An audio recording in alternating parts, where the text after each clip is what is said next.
Hello, hello. Let's see if the stream is playing sound. Yeah, yeah. Hello. There it is. There it is. All right, so today we ain't fucking around. We're getting into it, baby. We writing code for real. I swear. Let's get rid of some of this stuff here. Element scroll height. We were looking at that. Inner height. We're getting rid of that. What was this? Oh, so well, first let's start off a little bit of art here. Whoa, that's pretty cool. Steam Night. Okay, what? I don't know if that's from an anime or something like that, but I know recently I was watching. I think it was like Demon Souls or something like that, or Dark Souls. I think it was Demon Souls. Um, Asmund Gold was doing a playthrough of the remastered Demon Souls that's on PS5, and like they had the large something night or whatever, and freaking or the tower night or something like that, castle night. Freaking thing was huge, but it was a pretty cool boss fight, or a pretty cool looking boss, I should say. Boss fight wasn't that like crazy or anything like that. Yeah, so this is a cool piece of art. I like that. Um, as far as today, man, today was kind of uh. Sometimes like when I do these, I have meetings at my job. Like it's just talking about a lot of high level stuff. Oh, let me turn off the yet. Seems like yeah, let me just quit this for now. Or oh, okay, you know what? Let me just mute this. You don't need to hear myself really. I think actually no, let me not mute it. And then there we go. So sometimes I'll be I'll be in meetings and stuff like that. And it'll be that one moment where I hear somebody say something and I'll be like, we really shouldn't care about this, right? And I don't always do it the best way. I usually don't do it the best way actually. Um, finish in your mind. So my boss is like still talking to me here on my job chat here, but yeah, sometimes I don't put it out the best way. So, but what happens is, all right, you have a list, right? A drop down list. Now, think about this, guys. Like when you're going through all of this stuff and you're programming stuff, after a while, you cannot program for every single combination, permutation of something, whatever it may be. You can't quote unquote get everything the first try, right? If after a while, what you have to do is actually generalize your list, or generalize even your function, as you can see, because after a while, you're going to have to say, hey, listen, these are the strict things, and anything outside of this, you as a user is going to have to work hard for me to get that information or to get your point across, because essentially you can't program for every single thing. So had a meeting and I was just like, we shouldn't give a flying fuck about that. It's just like it came off wrong and everything is, you can never come off right doing that or saying that. So that's just something that I gotta check in myself in terms of like how I do it. But it just gets the point across that like guys, we shouldn't be worried about this. And we really should standardize it. And if somebody wants to do anything outside of the quote unquote norm or outside of this list, then they're going to have to work hard for it. And you have to actually be very stern and possibly more eloquent than me. That'd probably be a lot better if you're more eloquent than me when it comes to stuff like that. Because at times, what happens is that, it gets in the way. Of course, what you say gets in the way because of people's emotions and stuff like that. Which these guys that I was talking to, it was men in the chat or in the conversation, and they know like everybody's kind of like, hey, we need to get this going. And I did things to kind of make the meeting a little bit longer too. So there was parts of it on me, but we are all trying to get to the quote unquote finish line with this. So sometimes, when you're looking at a list of something and you have, say, for instance, you have 20 job titles. Well, those 20 job titles, out of the 5 of them in terms of accounts and things that they need or items that they need or things that they're triggering, only 5 of them are really unique. So out of so there's 15 other job titles that literally have the same items that are needed or what have you. In things like that, you need to have say, okay, this is this is combination one, combination two, combination three. These five or these 15 different job titles fit combination either one, two, or three. And anything outside of that will make an extra combination, but it shouldn't be too much. So think about ways so you can generalize things. Also, one thing that I've been doing recently that I did and I showed you guys a while back. Let's go back to the repository for that. And we were going through, and it was server core.js. And I did something here. First, I created, this has like been really, really good for me and cutting down the amount of code that I'm actually writing. I'm also doing more for loops instead of using high order functions such as a for each loop because of just the way that it works. And it works in a synchronous fashion where the for loop has to execute first and then it runs into the other stuff in terms of the code. So it kind of executes things in order instead of me having to worry about async awaits.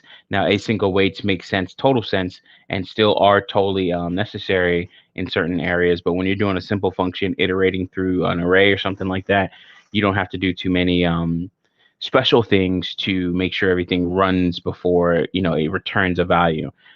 With a for loop, I'm getting essentially the way I'm getting the expected result with that. So I've been using a for loop and I've been using like lists. So I've been making, you know, JSON objects, and then those JSON objects could be, a multi-tiered list or or nested. So this object could be like value, value one. Richard Dixon, what's up, brother? Thanks for joining, man. I really appreciate it as always. I totally forgot. I just jumped right into it because I said we was not fucking around tonight. I listen, guys. The guys that watch this live, I appreciate you so much. For the people that watch it on the playback, I appreciate you so much. Like I really do appreciate you guys, and like it's really cool to see the numbers, and I really do mean that. It's not just something I'm saying. But it's kind of really cool, and I hope you guys are learning from this. And if there's something that you guys want to know more about or something like that, please let me know, and then we can kind of go over it. Tonight, I'm going to be trying to do more coding than I do talking, so I'll try and focus on focus on the issues that I'm actually working on, and show you guys how I break down things. It'll be mostly front end coding because we've done a lot on the back end, and really our back end doesn't need much more in terms of getting things started, and we'll be working mostly on the front end stuff. Alrighty, so yeah, so I've been using this I guess you would say method, or yeah, I guess you would say method, but I've been using this method to create a lot of different things, where I define a list of some sort, and then I'll take that list and loop through it, and then either create say unordered lists or ordered lists, and make all the list items, and that has actually cut down a lot of repetitive code that I was writing back in the day, or even a couple months ago when I first started the project that I'm talking about on my day job. So the point of all of this and me saying this is you have to do work outside of work. It is totally necessary. My boss has this thing called initiatives, and then it's like we're in May, so I say May initiatives, and then in the chat. So it was like something that he's been harping on for a lot, is telling the guys that I work with, and myself included, but like doing stuff. He knows I do stuff outside and he sees it because he watches the stream sometimes, but doing stuff outside of your work, getting involved, going through the documentation, looking at different source code, looking at the ways other people are writing information, or not information but writing code. You have to do more work outside of work. And I'm not saying more work than you do at work, but just doing little things, because that will improve what you're going to be doing in work. So now all the work that I did a couple weeks ago, and even on stream here with figuring this little, in a sense, method or pattern, if you will, by doing, creating a JSON object, and then that JSON object has items in it, and then those items in it, I have an array of items from there. Like by doing that, I've actually used that in my day jobs code, and I'm the only coder really. We do have another guy that's working. Hopefully, I can get him more into it as well, because I think he's working on Python or something like that. But you know, nobody's there to really say, "Oh, okay, hey, listen, this looks better." I show everybody and everything like that, but it's like it's cool for me to see. It's like, okay, wow, progression. This is really nice. This is really good. We're making some progress. We're making the code look better. We're also making the code more dynamic. Instead of having a case statement for every single thing that I'm working on, I don't have to have a case statement. I can literally have a for loop that runs through a JSON object, right? So like I can have a for loop where I can do the for in way of doing it, which is when you loop through actual JSON objects, or you can do a for loop that iterates through an array like this here, right? So this is the for in because I'm iterating through JSON on a JSON object first. And then for each one of those JSON objects, I write a function because of the way the data is structured. It's a JSON object where the key is a name, or you have the key, but the value of each key, or the value of each key value pair is an array in this case. Sometimes you can have it nested, and you just have to write a function accordingly for that. Now, it may seem like a lot on the front end at first when you first do it, but on the back end, really, it just comes down to all you have to do is have a for loop like this. And then now that's dynamic and it's based off of this list because all you have to do is put all your list items in the same way every single time. And now it's more dynamic, flexible, and you can have a larger JSON object if you needed to, and that makes things a lot better instead of having to do like, okay, every time I want to make a change or something like that, I have to change two or three different things. I can actually have it to where it's like one JSON object, write the code, even write the key names in a way to where all I have to do is for each key name replace the word list with validation, and then that makes all my validation variables in terms of everything else. So that's really cool. But let me take some water here.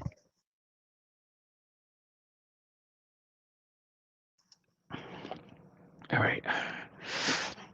But yeah, so do work outside of work so you can actually be better at work.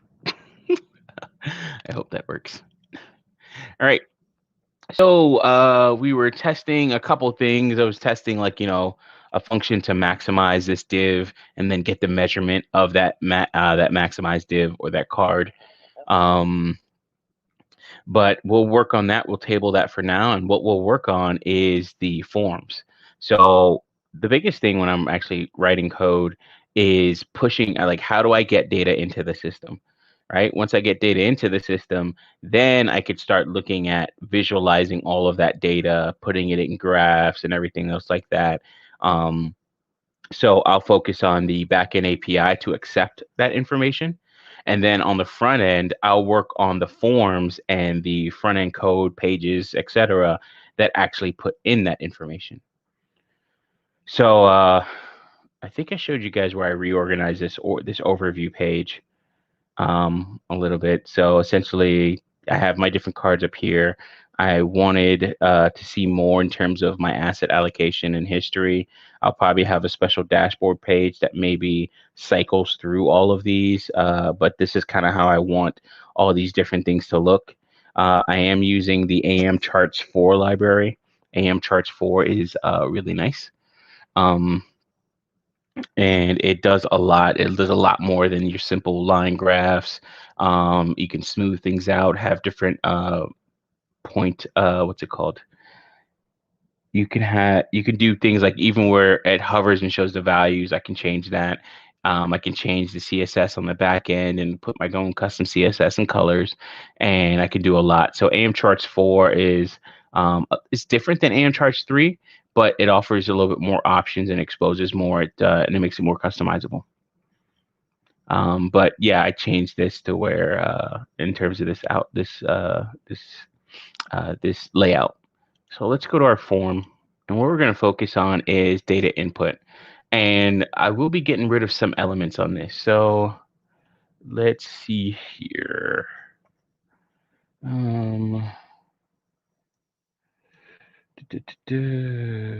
Let's go ahead and close this for now. I do want to watch some of this stuff later. I didn't watch much like content today in terms of like streams and stuff. I usually like have stuff playing in the background. I was mostly at my other desk in my sunroom, just kind of chilling out. So working from there, doing all my meetings and getting other stuff done. All right. Let's fight harder. Oh, another thing, I've been working with the Bitly API. So Bitly using the link shortening and putting in links and then shortening the links. That's for another project I have during my day job.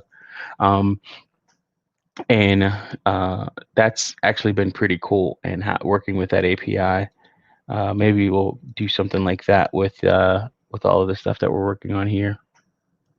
All right. Now I usually like this on the right hand side. Do I need this? No, I don't need this.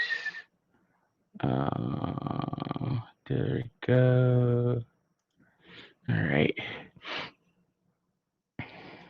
All right, so let's separate this. All right, so cool. How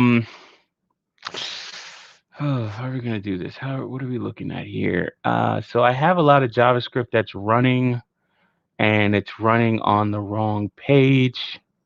What I might even do is actually split my JavaScript that is for my charts. I'll split that into another. Yeah, I'll split that into another file.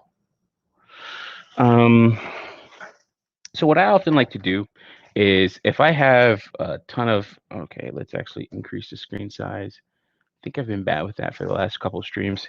I'll increase, not increase, I'll split things between different files as needed.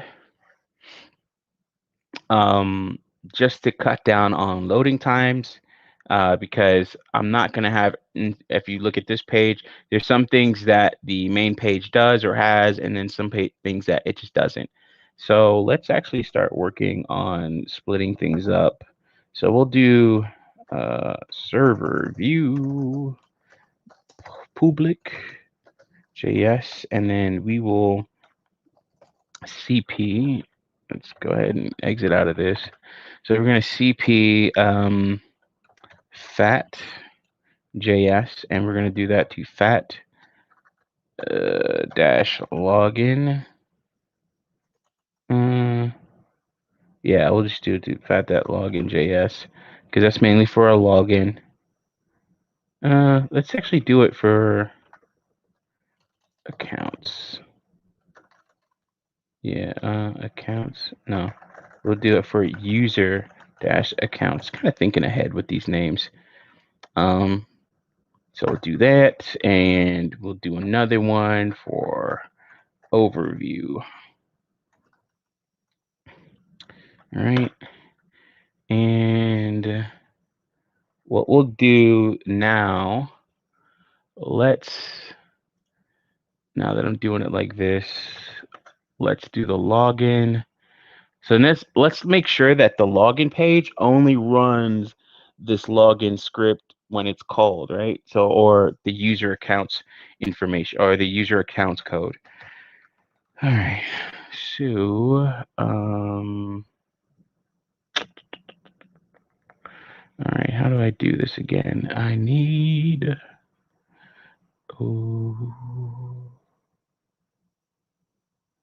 give me a sec. Let me get some code from another project because I don't feel like doing everything 2 or 3, 4, 5, 6, 7, 8, 9 times.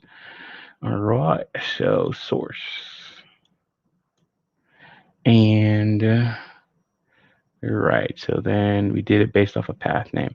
So there's a couple of variables that we want to share across all of the JavaScript, like all of the JavaScript here, or all the different pages.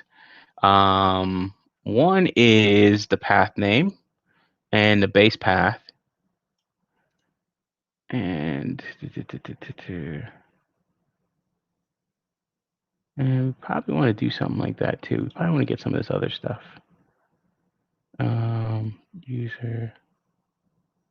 Okay, so we're going to do this. All right, cool. So fat.js, I don't want it to have, since I already have it copied, we're going to use these variables. The only one I'll take out is buttons because we don't need that. We might need something like that later on, but for now, no. So I'm going to take out all this glorious code here. Yeah, and then function for the account history. We don't need that. I don't need that yet. All these different charts, we're going to take that data out. We're going to make it to run only when the right page is shown. Monitor events. Oh, this is something I did want to show that I was just like, it goes along with what I was going through with resizing of the different divs on the pages. But if you do inspect, and let's actually dock this below the page, and then we do console. This console did not know that or did not know this, but you can actually type commands in there. So there's a command called monitor events.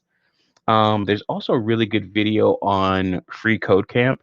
Let me go ahead and try and find that now. But there's a video on Free Code Camp where they actually go into, yo, are you serious? Look at this. What is this? Look at Star Wars. Is that like a flamethrower coming of an R2D2 there? Yo, that is sick. Oh my god, that is crazy. I had to show you guys that. But yeah, so there's something on Free Code Camp, and it actually goes through how to use DevTools or the Google DevTools, which is I thought was like a really good video, and I just have not put the time aside to actually watch it. But I think it's a very impressive video. Excuse me. Let's see here. It came out a couple weeks ago. DevOps and Docker. This is a free set UML, Django. Oh, actually, I can show you guys this. It's not a big deal. So, Free Code Camp, it's an excellent resource. Is this one with Coder? No. Oh, no. Coders. That's not Coder. That's another female coder.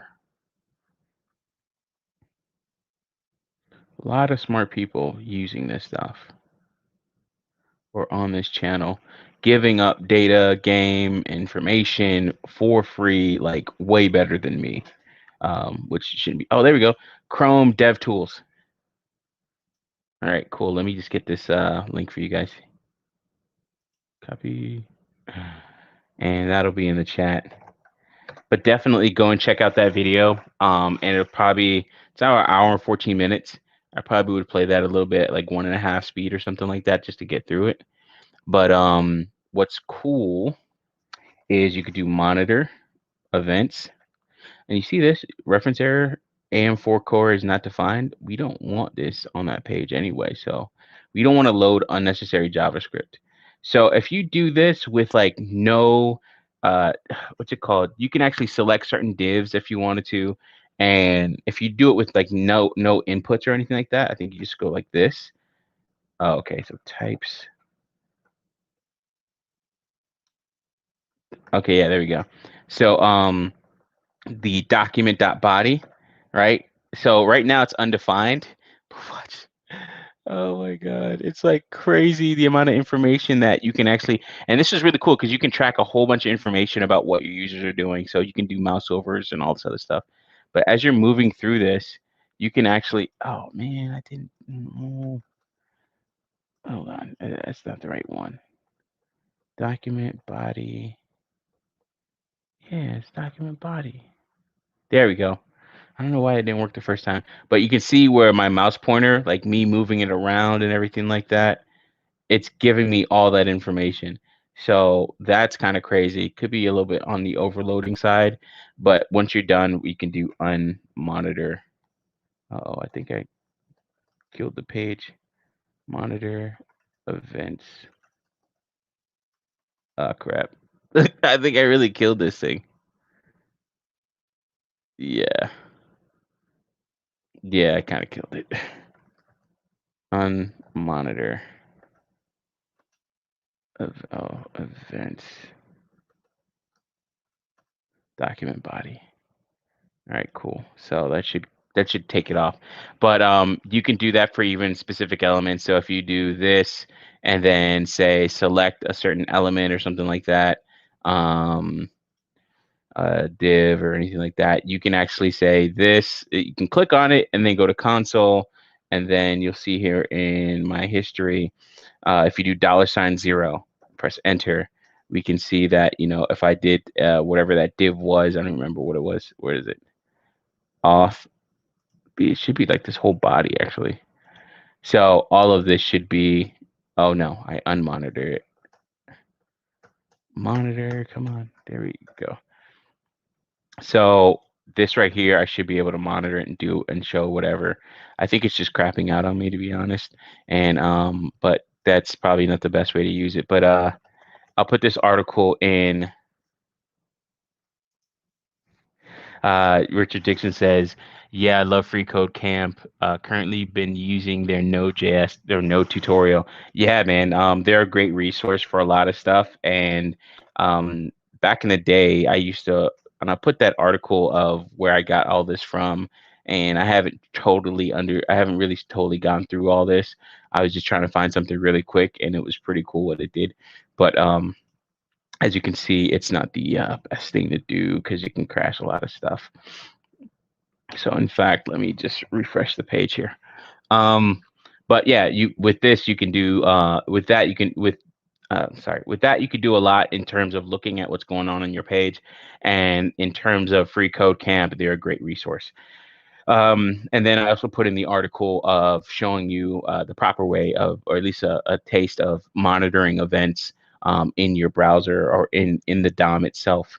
So a really good article, I think, because I skimmed through it and I was like, oh wow, you can do all types of stuff. It even tells you like how do you quickly select stuff. So it's a good primer for it more in depth stuff there. Okay.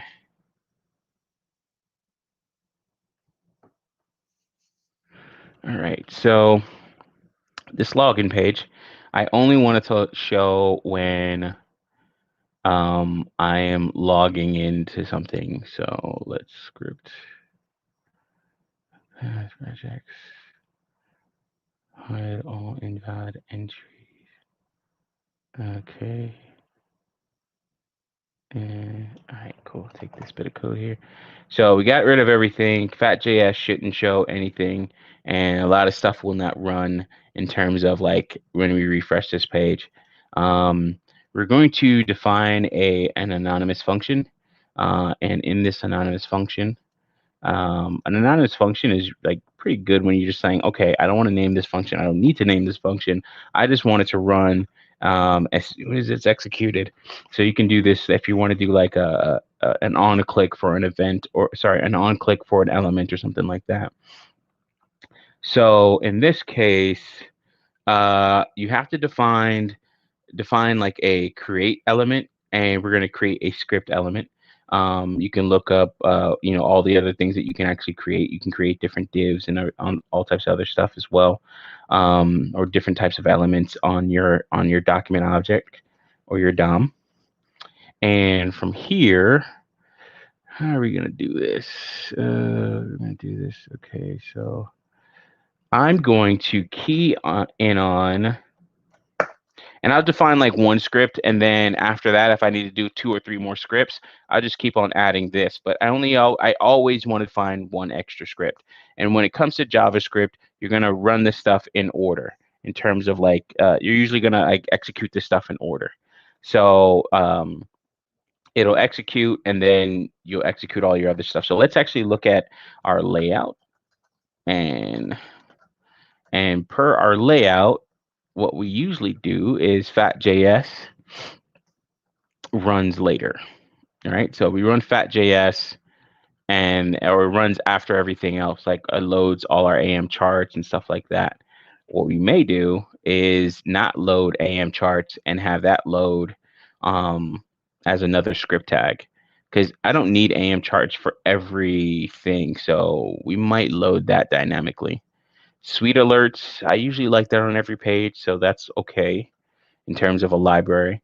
We think about things like this, and yes, this is premature optimization, but I think this is one of the things that is foundational for me now, in terms of like when I create code or create projects, that I'm always going to be doing stuff like this because I don't need to load everything, and there's some things I will load all the time. So a lot of this stuff here, the P coded, that's like P coded and vendor all. That's more or less for the JavaScript that uh, runs the menus and other stuff, other things here, and then even some of this background stuff here where you can see these bubbles moving. All right, so select two. We probably won't run that all on every page. We'll see about that one. I'll probably take that out and actually load that differently. Um, we can even load it when we can even load some of this stuff when we run the other scripts. So when that page loads and it, chain loads the next one, then we can run all this other stuff. So just thinking about that and breaking it down. So first, let's do the one for the login page, and we will take out some of this stuff. Um, oh, actually, this won't load anyway. Why? Because that is a different layout. So let's get to the right layout. So we'll do the login layout here. And we see here, oh, I got like okay, I got jQuery and all this other stuff. This, I'm going to be taking this out. So this is good though, right? So we see we cut down. There's certain things that we load and we don't load. So what I'll actually do is I'll actually download these to the local project.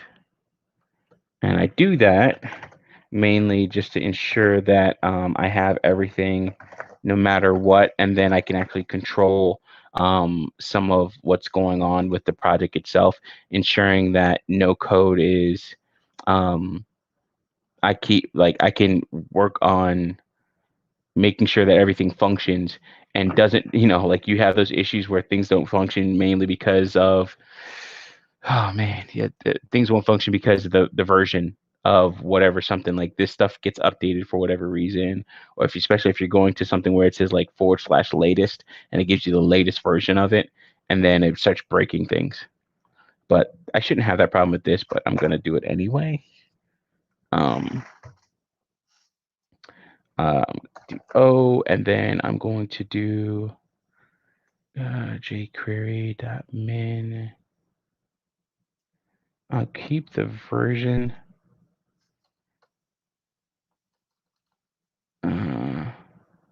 Yeah, and I want that in this folder. All right, cool. Let's see if we can get it. Yeah, and then this folder, jQuery, that 3.5 slim min. All right, cool. And then that's slim. I think that has to deal with the scroll bar on the side. But yeah, let's do the rest of these as well. All right. Shoot. Didn't want to do that. All right.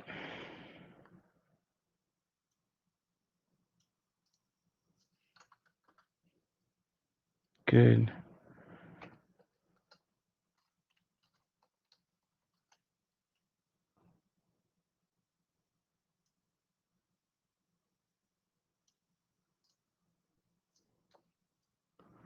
All right, and then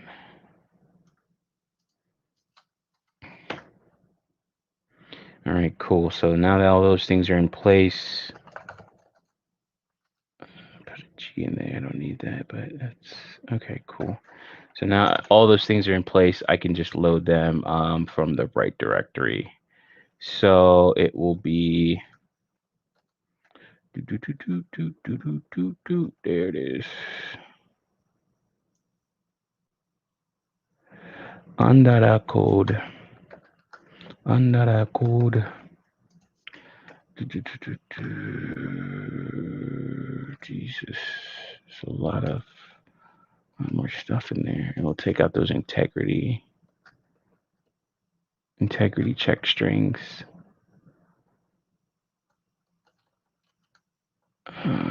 Well, yeah, usually the quick way of doing that for me is just cutting that line and going like that.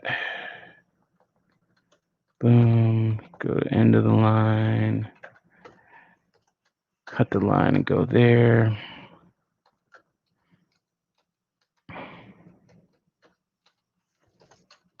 Cut the line and go there. All right, cool. So that should load everything that we need here and loads it locally. So you can even run this stuff offline, if you will, or without the internet. And it shouldn't be doing that, so it should not work. All right, perfect. So it caches a lot of stuff, and this will be like the bane of your freaking existence is caching. Even when you like open up dev tools and you can go to network and then disable cache, it'll still cache stuff. Like there's just some things like you have to like control F5 a lot just to make sure it downloads the right one. That costs you more in bandwidth, but since it's local, it's not a huge deal. But yeah, just be mindful of that. Okay, we have a syntax error there, and that's why that's not loading, which is fine. Well, that's what's not loading because that code shouldn't be there anyway. All right, so cool. Now we have all this in place. What I'll do here is move my fat.js line in terms of that initial script loading. I'll move that last and preload all this other stuff, just in case there's anything that's required from these other files here. All right, cool. So that's done there. So let's nano fat.js, and then we will. Why is that? Oh, I didn't need that. All right, cool. Let's see if this still has that error. Cool, we're clean on that. And then we're gonna load these things. So one thing you can do is once you create that element, now you can go ahead and use that and create a new script or put a new script tag in there. So let me have a piece of code there. I've done this. All right, cool. Append child. There we go. Append my child. All right, cool. So, all right, so we have this here. Oh, actually, no, that's, oh, damn it. We're going to do that. There we go. That's what I needed. All right, fat. So, boom. Now, the only thing should it have to do that? Yeah, I think we're going to have to do that. Oh, that's what I did. Okay, cool. All right, so we'll define a couple things here beforehand. See how this script tag, the script source. So now we're under the /login. We have to account for that we're going to be in a not the root directory. We're going to be in a subdirectory, if you will, or it's going to be referenced as a subdirectory. For me to get around that, what I have to do is get these values here. So if I wanted to make this dynamic, so for instance, right now I'm referencing it by the number, but what if I change this URL? What if it's localhost? What if it's a DNS name or something like that? How do you account for that? Well, let me show you. I'm going to be chewing here.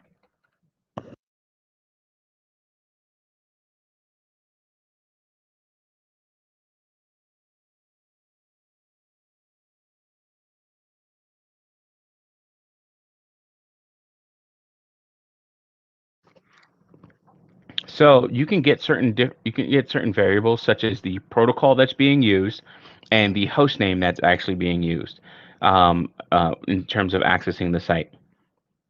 So let's go ahead and put that in there. So as we can see, there's window.location.protocol. Now, all that will give you is either it's HTTP or HTTPS. Then we have to add our own /. No, oh, and then it also gives us the colon as well. So it'll be like HTTP or HTTPS colon. And then we'll add our forward slash, and then we'll get the other piece of it, which is the actual host name. So in this case, our host name is going to be our IP address. And what we'll do is, if you guys don't believe me, we'll console log it.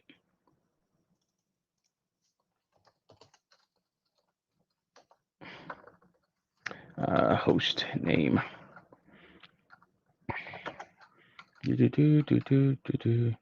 And what we'll do in this case, we have, as you see, this is already indented for us, but we're going to do an if statement here. So if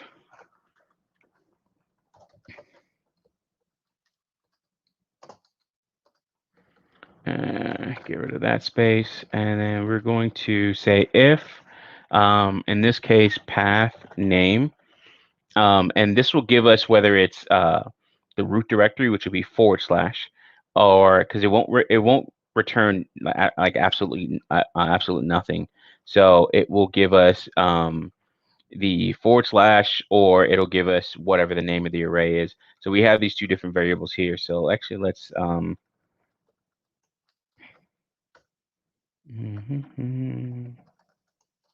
okay, path name, base path array, and you can see how I use these.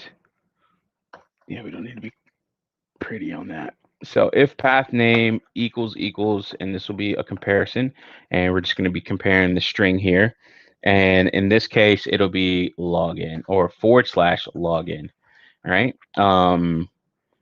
So we'll see that if it's forward slash login, go ahead and load this script. But what we're going to do, we're going to actually just go through and look at some of these things here and what they actually come out to be. Console log is not a function. What the deuce? What? You joking, right? Oh, okay. Yeah, I don't know why. Why did that do that? I guess because it's an anonymous function.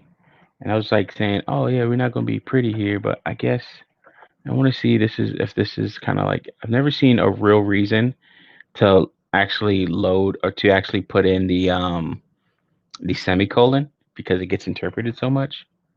Wow. There's the reason why you put in the semicolon. Because if we don't, it doesn't know how to separate that. It actually thinks console log is actually, this is running its own function. That's kind of whoa. Interesting. Okay. Interesting. Still ran all the other code and everything else like that, but we can see here that this base path array, we can see the pieces of it, right? So first day of year. Oh, we don't need this. So we don't need that. But yeah, that's why you put in the semicolon, because things like that could actually occur. Okay. I am vindicated. But as we can see here, the protocol gives us our protocol, gives us our actual IP address here, or returns our IP address as our host name. And then now this is what we're running our if statement on, which is like if path name equals this. So and then this is our base path array. In this base path array, we take path name, whatever it is, and we split it we'll use this as our split character or our delimiter. And we'll use the forward slash as the delimiter. So for instance, if we have like forward slash user, forward slash login, forward slash user, forward slash register, something like that, we can actually look at that and then reconstruct that base path, or even run comparisons on it, saying, okay, maybe the root of the base path or the first item in that base path array. In this case, it should always be the second item because the first item should be nothing. All right, cool. And we could do things to actually cut that out to where it only returns the first thing of it. Like, so for instance, that base path, we can actually have it to be like, we could say 0 or something like that, or maybe even run another thing that says pop something, like it pops it off that array. So Yeah, we can do things like that to try and modify that to where it cleans that up and doesn't return nothing here in the first part. Nice, thank you. Okay, cool. All right, so let's see here. Get some water.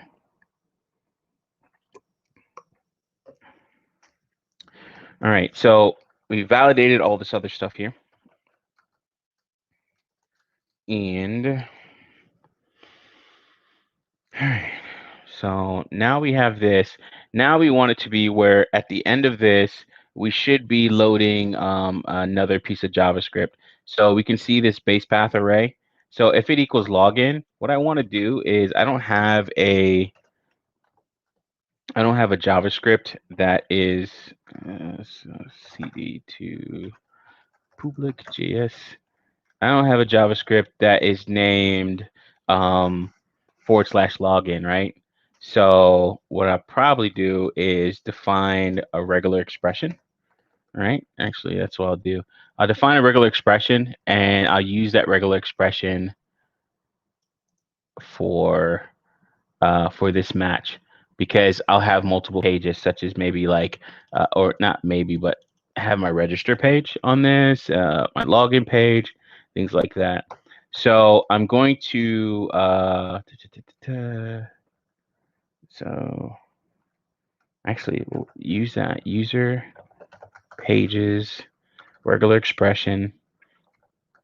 And guys, I don't really do this code beforehand. It's just that I'm reusing code from another project that I've already or sorry, I don't do this code beforehand for this stream. I actually just modify code for this stream from another project because I'm kind of lazy. All right. So we see here, this is the beginning of the regular expression, and then this is me escaping forward slashes. So if I have a forward slash, um, oh, and then this is me doing everything else. I don't need that. I should only have this. So these are the bookends, if you will. Let's do it like this. So that's your basic, that's kind of like the beginner of the regular expression. And we use the G for global. And then if we wanted to do a multi-line match, we would put M in there. But in this case, we're going to do / or sorry, we're going to escape a /, right? So if I want to actually use / and use that in my match, I have to escape it. In this case, in the way I'm writing this regular expression, it doesn't take strings.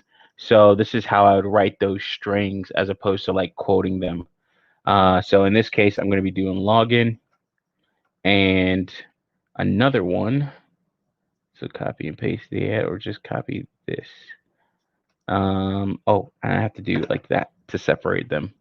So yeah, I'll do it like that to separate it. And if I wanted to, like you saw before, if I wanted to match anything else, so like period would be almost the same as that, or period asterisk means anything after this point all the way to the end, which is $. But I'm not doing that in this case. I don't really need to do that. I don't need to match anything else. So I'll just do login and register. So and you separate it with the pipe symbol. And then in this case, I'll do register. And then if path name, and then I don't have to do like equal login, right? So, and this is where it's like, okay, I'm benefiting from the work that I've done outside of work, so I could do a dot match instead. And I've done this actually at work too, but I'm just benefiting from like keeping these things fresh in my mind. So this will evaluate to truthy instead of like truthy or falsy. So I don't have to actually put in like, equal, double equal or not equal. I don't have to do all that. I could just do it like this, and this is a shorthand for the same thing, like equal or not equal. And then if I wanted to do a not equal for this, I can do this. So if this is true, then move on to do the next thing. So user pages, regular expression, and I might have like my login page or I might even go even further. So like uh, user account pages or something like that. That maybe I'll have like a profile page and all that other stuff.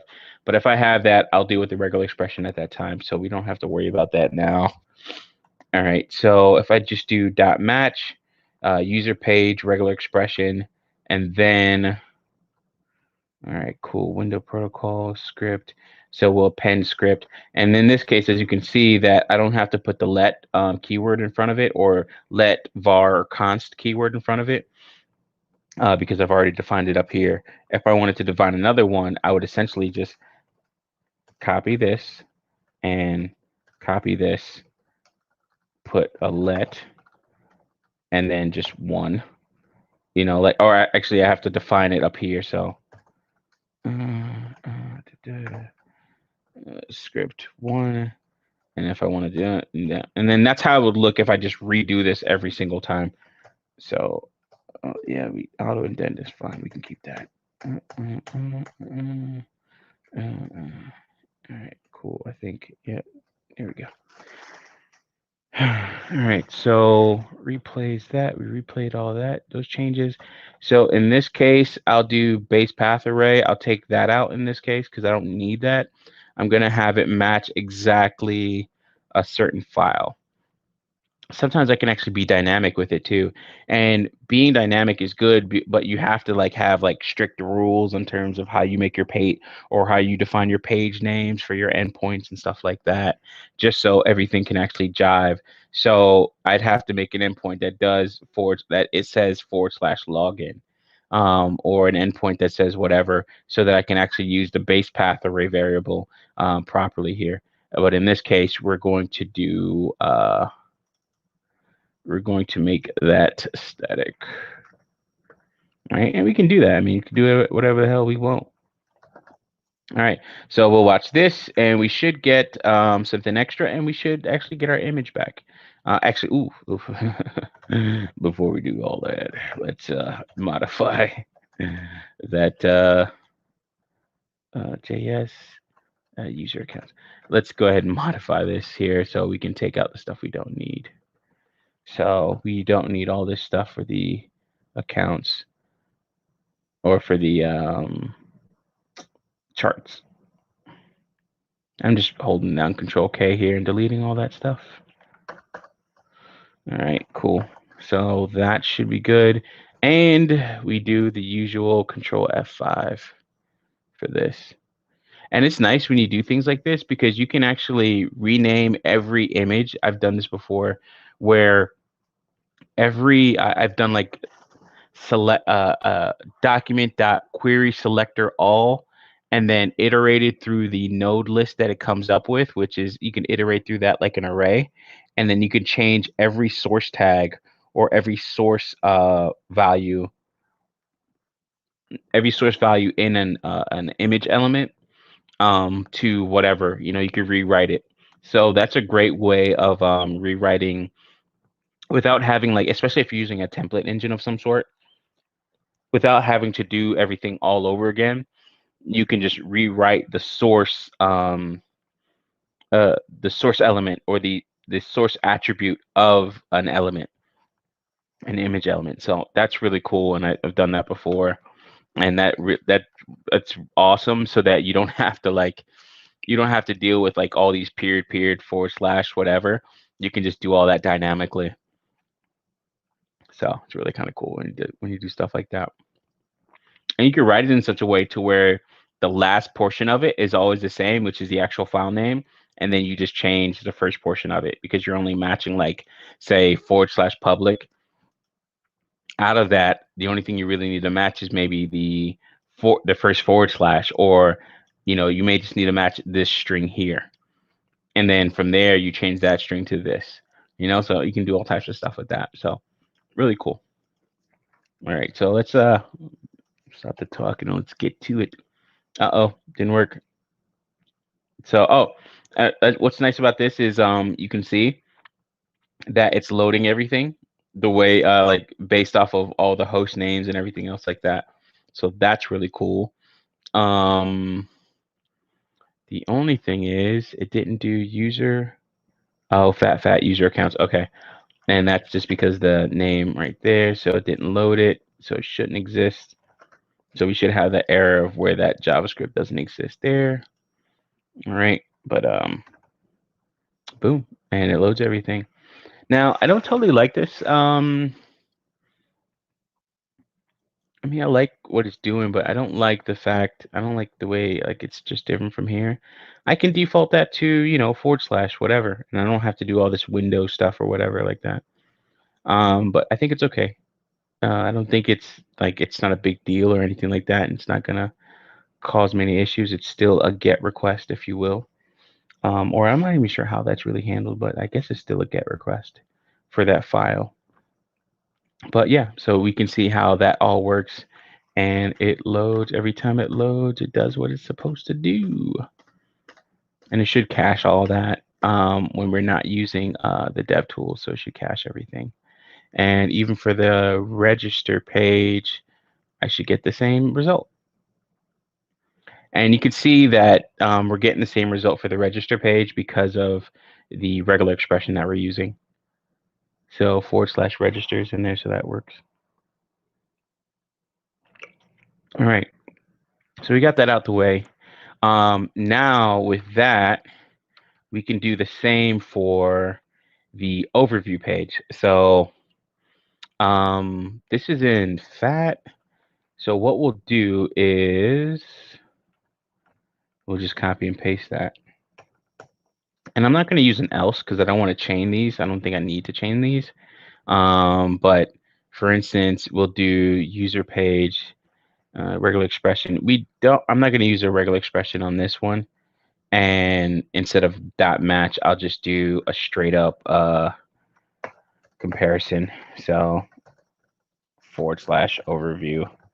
Now, if I have another page that requires AM charts or something like that, I might make a whole new one for that. But in this case, what we'll do is we'll have fat. I always prepend the names with like fat dash and or project dash in this case, but it's fat dash. So what I'll do in this case is, since it's a template literal, I'll do path name. Yeah, it should be path name, because then this is where we use our base path array. Sorry, I already forgot. Base path array, and then with base path array, I'll use 1 because I know the first item in that array is going to be blank, and I only need the first portion of it here, or I need the second item in that array. Crickets are loud tonight. All right, probably kind of loud every night, but all right. So let's see here. Let's duplicate. So this is the problem I have, right? So if it's like the root directory is different than it, like even though it's the root directory, it's actually like overview, right? I consider overview or the root directory to be overview, right? The overview page. So in this case, this will be static as well. And I can chain this, and sometimes I do chain these things, but in this case, I will not be chaining it. But we'll just do this here. And what I'll often do, and if I wanted to, I can do like a return out of this so that it doesn't process anything else in this. I think I haven't proven it or tested it or even found a way to test this, but it's just like I think about like, oh, okay, I don't need to do anything else in this. Why waste the compute power? But it's on the client side, so screw the clients. Or the end user side. So, but you can do a return statement, and then it shouldn't process anything else in the function. It should just return out of it and go from there. As you can see, we're still using the one script tag because we only have that one script tag. So in this case, let's get out of here and let's go to fat overview. And we don't need this information here, right? So, and we don't need this. This is just something I was testing out. And we also don't need this here, like where I'm just doing this test button. So there's like a lot of code that I just don't need anymore, because I'm splitting these things up into smaller chunks, if you will, or smaller bits here. So what's also nice about this is if we do inspect, and actually it's not also nice, like this is just what it is. But in this case, I can start loading all this other stuff. So for AM charts and all that other stuff. The only thing is I don't know how I put this in there. I don't know if this is like an element. That'd be kind of cool if I could add like a comment. JS. I wonder if I could do like JS add a comment or something like that to DOM. Let me do that. JS add comment to DOM. So you create. Oh yeah, you can create a comment. Wow, that's kind of cool. Create a comment and you can do text. All right, well, let's go ahead and try that out, guys. So we have register, that's cool. Overview, we want to take all of these things. So I'll keep the required JavaScript, select to, I'll keep that maybe. I'll keep sweet alerts. So I like sweet alerts because they're sweet. Piety, what do I use piety for? I don't know what I use piety for. What do I use? I forgot what piety's for. Oh wow. Huh? That's a different. That's a different look right there. Piety JS. Oh, okay. It converts an element content into a mini SVG pie, donut, line, or bar chart. I wonder if I can go without that. What would happen? Yeah, let's test that. I want to say piety chart diet. I don't think I need that. I want to say I don't need that if I think all that is handled there. But I'm not sure. Let's go ahead and remove it and see what happens. And I'll show you how, just this is what I do a lot in terms of any type of code. Oof. So I need to do cd this, and then I could do this. All right, cool. I'll comment out a lot of stuff. So for instance, if I wanted to comment stuff out here, we were playing with the dark CSS last time.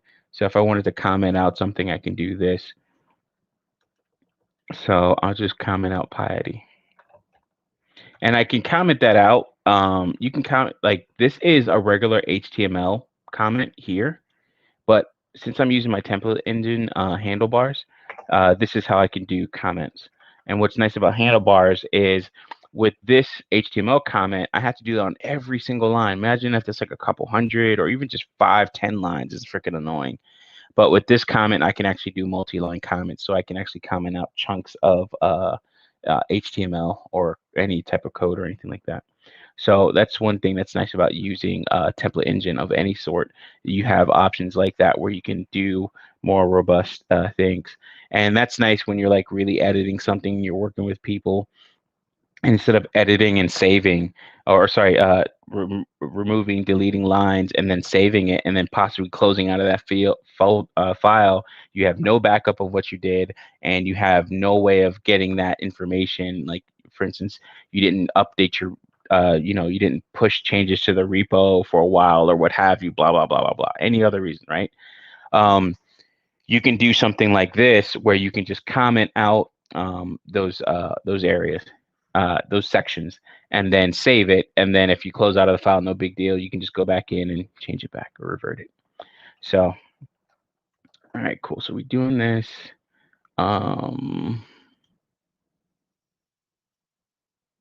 And it should be doing the overview. So we should get our charts back too. No, we didn't.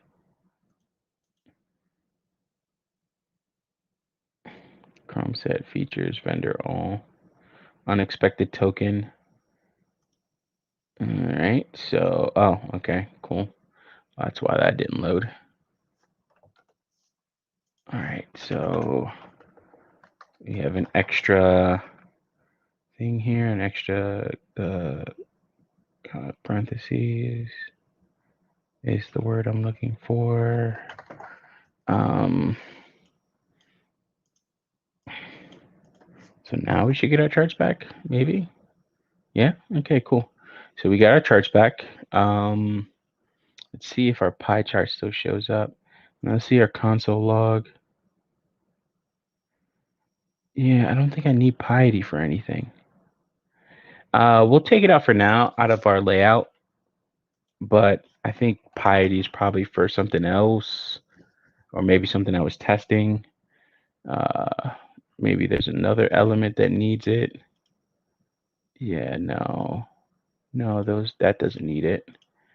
That doesn't need it. Yeah, that doesn't need it. We can go back here. Yeah, so I don't think we need piety for anything on this here, and we can load that again on another page if we wanted to. So we'll keep that out for now. We don't need that. Feather icons, we'll take that and move it up a little bit because we'll always need feather icons for just about every single page. We can put that under required JS as well. Sweet alerts. Yeah, I'll put that under required JS. It doesn't have anything that I can think of that any prerequisites. Form select custom.js, and that needs to come after form select 2 because it's required here. So if I do that, I can move that. And organizing your JavaScript is very important because you'll have a library that depends on another library, such as if you're using jQuery quite a bit, you'll see where you're going to need that. Or a lot of these libraries will require jQuery just because they haven't, they don't need to move to, or they don't need or feel the need or want to move to using vanilla JS or any other type of framework. jQuery is just so well known, and I believe it's still maintained, and it still does some really cool stuff that vanilla JS may or may not, I think, doesn't always do or doesn't do as well. That are just like in the library itself, and you can actually use those like smoother transitions and things like that. But I haven't used jQuery in a while. All right, so nothing wrong with it. I just don't use it. So select custom JS. So AM charts, I want that to only load for the overview page. So let's get rid of those. All right, so this right here for this overview page, I will have to, I have to define 3 extra items here, or 3 extra create elements. And I could do things like loop through that if I wanted to, what have you, right? But we're not gonna do all that. I think I can do that. I'm not too sure actually.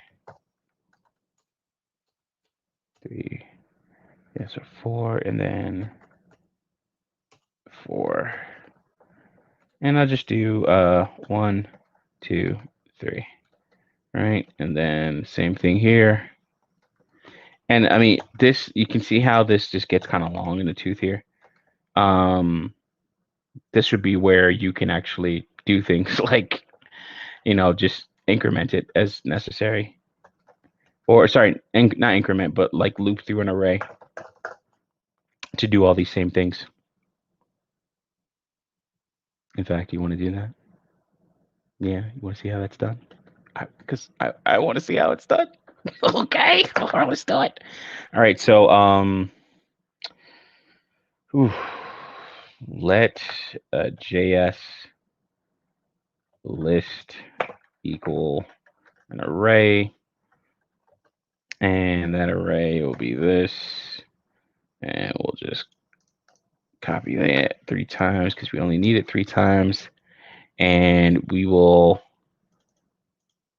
get our, these are all in AM charts, so we can Actually, no, we can make this a little bit more general instead of specific. Instead of Pacific, we can make it a little bit more general here. And then with this animated themes, see, look at that. See, there we go. So the thing that should always be the same, of course, is public JS. So by just, going a couple characters over, we've generalized it a little bit, right? And we won't include the leading / There's no need for that. So with that list, now we can see here a script. We can actually, we need one more item in this list. We need fat overview JS. Oh, shoot. Damn scrolling mouse. All right, cool. So that's there. So we'll do script. And we won't even have to define these scripts. We'll just iterate through the array and we could probably just do a for each. Yeah, we could do a for each for this. Because one thing you can't do, or sorry, one thing I've seen a hard time is that you could do like an eval string, which is not, it's not secure to do. So if you wanted to do things like this, like define other variable names or something like that, you really can't define variable names unless they're within like an initiated object. For instance, like if I wanted to not scroll through this, but if I wanted to do a for each through this and then say, do a template literal for the variable name and say, man, I could do like a let, and it won't let you do something like this. So let, and then I can do script, and then this could be script, and then maybe this is like I or something like that. No, would it be I? Yeah, we'll say I. Yeah, we'll say I. Right. So I can't do that and then say like equal whatever. Like that just syntactically it wouldn't be right anyway. But I couldn't do that and actually initiate a variable. Like I actually have, the only way I can get around that is if I initiate something like an object, an empty object, and then come down here and say let and then just go this and do that and go like that. Like if I wanted to like turn that into an object or access that as an object or something like that, but it has to be initialized in the first place. And then I can do things like template literals and then, provide, sub objects to it and then feed those sub objects to something else. But we don't really need to do that. And this is something I've ran into before, but you can get away with it by doing what I just talked to you about a second ago or before this. So let's do this here. We'll do a for. We have to do our list. So JS list dot for. And again, this is where like you can do these experiments, right? Like as you can see, I'm doing this outside of work and I'm like, okay, well, I have one, this is something I did a couple of weeks ago working on this fat project. And then two, I go to my day job and then start incorporating it there. And then now I'm looking at even some of the code on my day job and I'm like, well, we're not doing this anymore. Like, let's just, okay, we can do a for loop. We can do a for each. In this case, we'll do a for each and it'll work the way work as expected. But in this case, we'll do a for each, and then we'll do EI for element and then index. And then for each one of those, we'll create a new document script, right? And then we'll just do each one of these things here. So,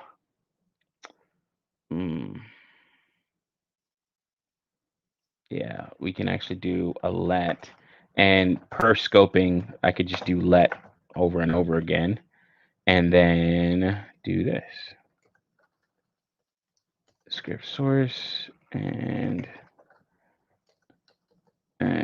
you'll see, I mean, I've said it multiple times, but we can see that just like doing this, I've gotten rid of all of this code and just thinking, quote unquote, not even out of the box.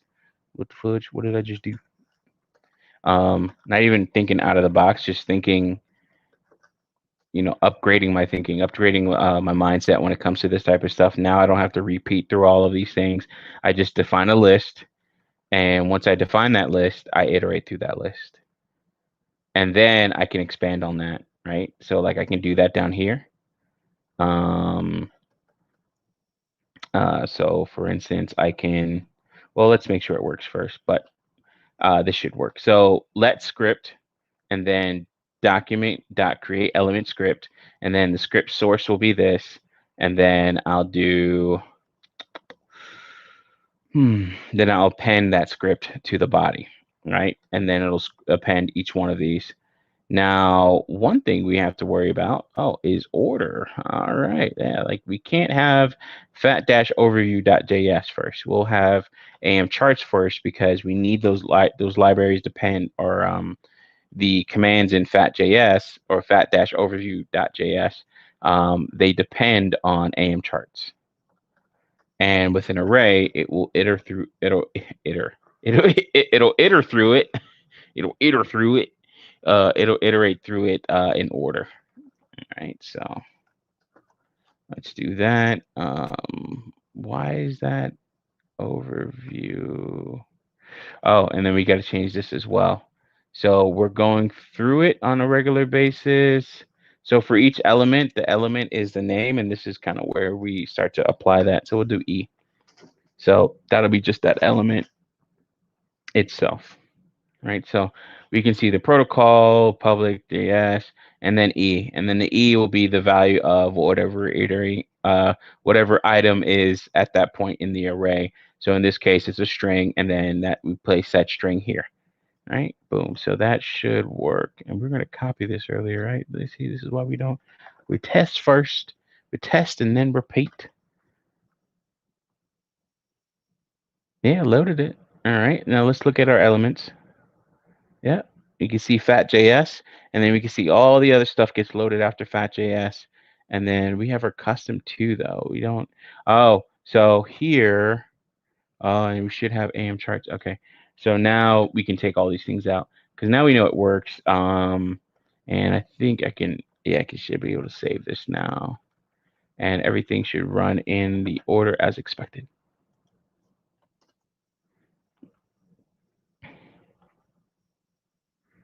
Oh, that's not good. So it didn't run. So fat.js runs. It didn't run all of our code here. So fat overview, it runs our script tags, gets all that stuff, puts everything in order, does what we need, and fat custom JS. All right, cool. And then we can even take this stuff out and put something else in there.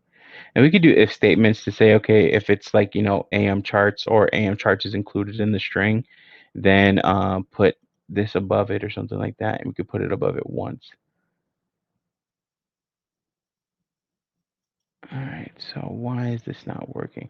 And some of this could be just because of caching. So, but that's not the case in our case here. All right, so then this gets into a little bit of a problem that I ran into before. Like, is this stuff being loaded properly? So let's go to console. Yeah, animated JS. AM core is not defined. Internal webpack just is not defined. All right, so these things are not defined. Charts.js. Well, where's charts? Animated. All right. That doesn't go the way we want it to. AM4 core. Let's see here. So we got core, charts, and animated. Those are in the right order. Oh, what? Okay. Let's replay the. This is what I want. There you go. All right. So this is a problem I was having before, right? Like, so my JavaScript is not loading as I need it to. So how can I chain load JavaScript, right? Make sure it loads first and then move to the next item, right? So like append script. And how can I do that? And now since we have to do this, so this is cool because I have to fix this problem tomorrow anyway. Um, but first, a quick break.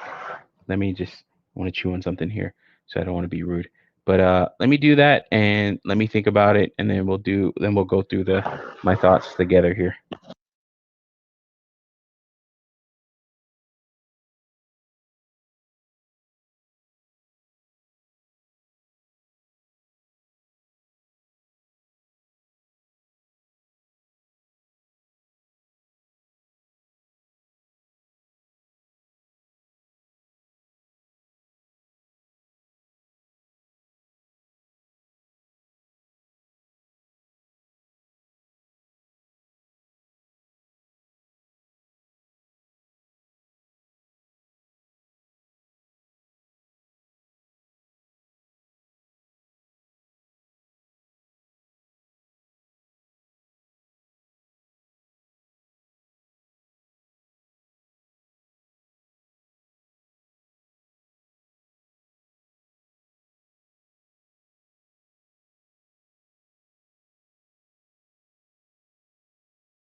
I know this is like a mini intermission you guys are watching me, but that's like a crazy bugged out picture of this chick. Yo, what in the world? No, hopefully it's not like crazy and like get the book. Golly, look at that. Oh my god, mom, seen that before. Where is this from?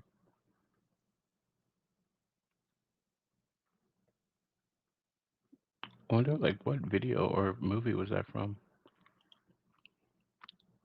Wow, really cool. Looks like he has some serious problems.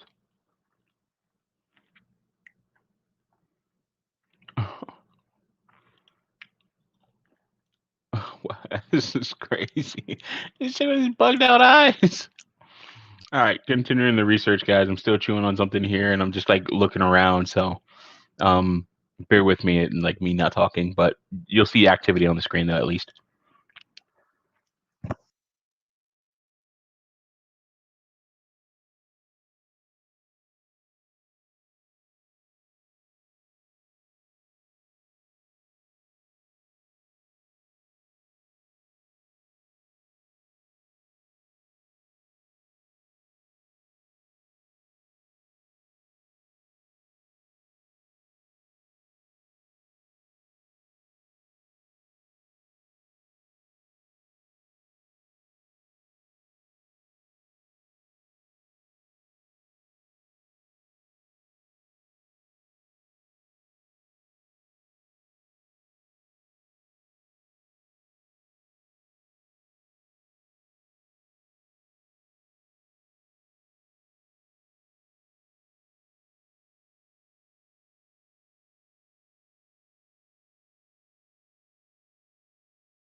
One sec, guys, but that's like really cool. So what we're looking at is the I'm just getting some water here. But I found there's the defer keyword, and with the defer keyword, it will only load after the page is done parsing. Now, I'm hoping that it will load all our JavaScript after everything is done loading as well. But it's made mainly for bits of code or JavaScript files that have a source to it, meaning that it's coming from an external source. Or in our case, it's really being loaded still from the same server, but it's still considered, I guess, external because it's not within the script tag, and I'm not executing code within that script tag, kind of like what I do for this here. Right, so this like looks in our script tag. Yeah, this looks in our script tag, or this is a JavaScript function that's loaded within a script tag here. But all these other ones are loaded after the fact. So I guess we could just add defer. But you could see like quickly, like I just ran through this stuff. Right? That was like probably one of the quickest times I've seen this. So doing some chain load first. What did we get? Right, I think we were here. This is our entry point. So first I searched chain load JS, right? Went to this Stack Overflow article. This is like the second one on the page, but it was on the side in terms of a quick answer. And it says .load, and I say, okay, jQuery.load. So from here, um, and from here, I think I also went to this article here, and I was searching for some other stuff. Yeah, yeah, chain loading. Yeah, this is another page I opened up from that search. I think it was the first page. Hold on, let me turn the AC down. It's getting kind of hot. It's getting kind of hot. All right. But from here, I see like with jQuery, I can do .load. Well, I'm not using jQuery, and I don't plan on like putting it in. Um, Hold on, get a text.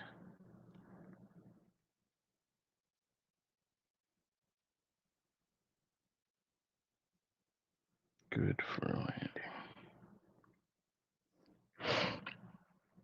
All right, so I may have to go here. We'll see what this guy needs from me. Having somebody do some work here at the house pretty soon. So as you can see here, my thermostat is being a biggity bitch. But as you can see here, we have .load. Well, I don't use jQuery, but it's pretty cool. It says load data from a server and place the return HTML in the matched elements. It doesn't sound like what I really need here, but yeah, I don't really need that. It's like .load and then HTML.text. That's like, me injecting some HTML from another source into this. All right, cool. I don't really need that. But then I look up vanilla J. Oh, spelled that wrong. Thankfully, it corrected me.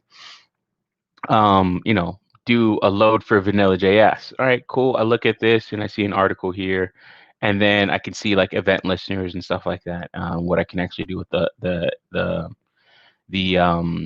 with the DOM, and I can just add an event listener and say, okay, once this content is loaded or once the ready state is equal to this, whatever.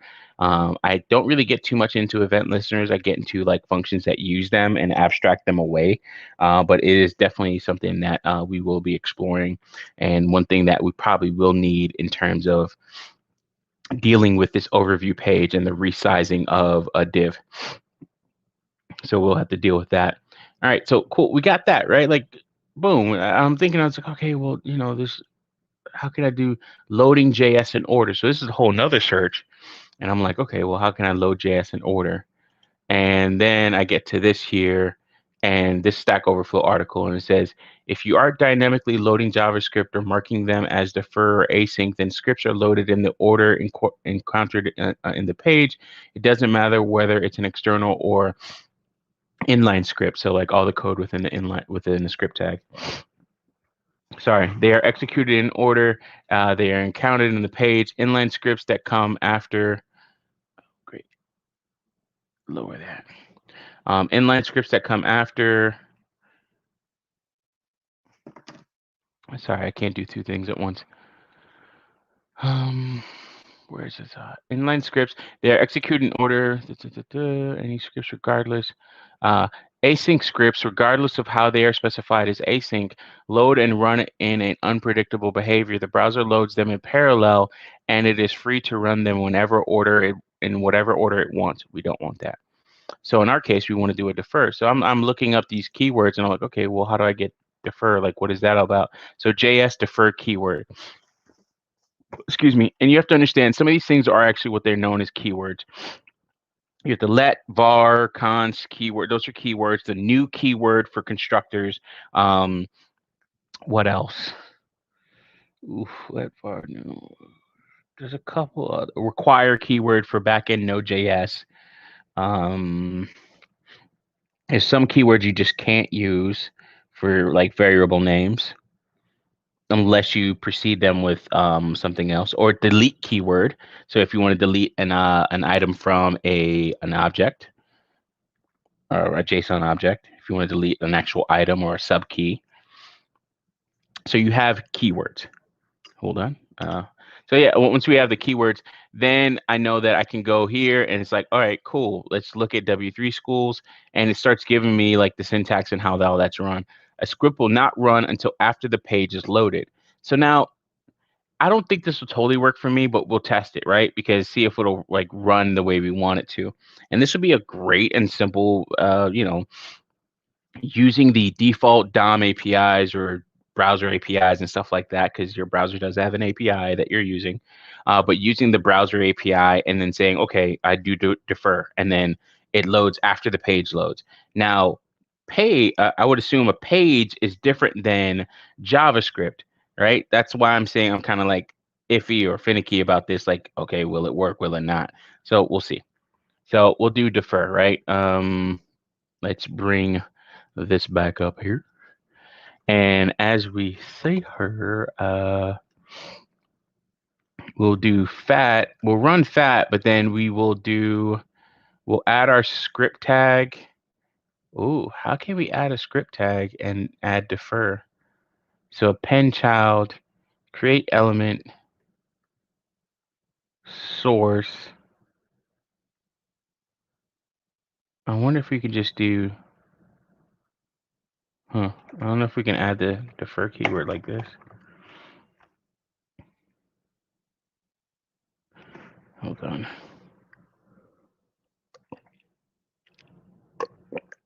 Maybe that's something that we have to do. Sorry about that, guys. Maybe this is something that we have to do. See, script defer syntax.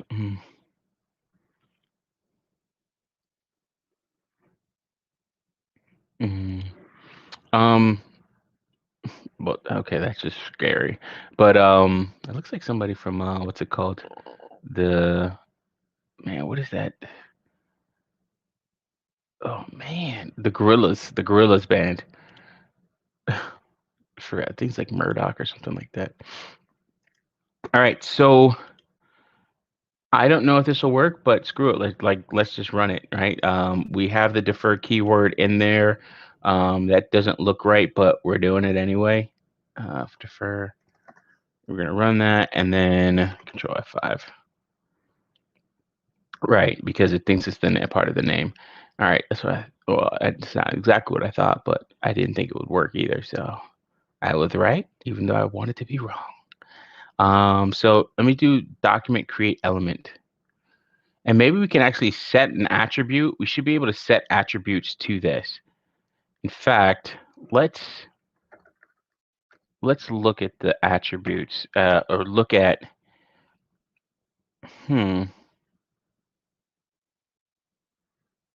let's look at the attribute of this script. So actually, let's see if it even has attributes. So this element, we should be able to access the attributes of it. So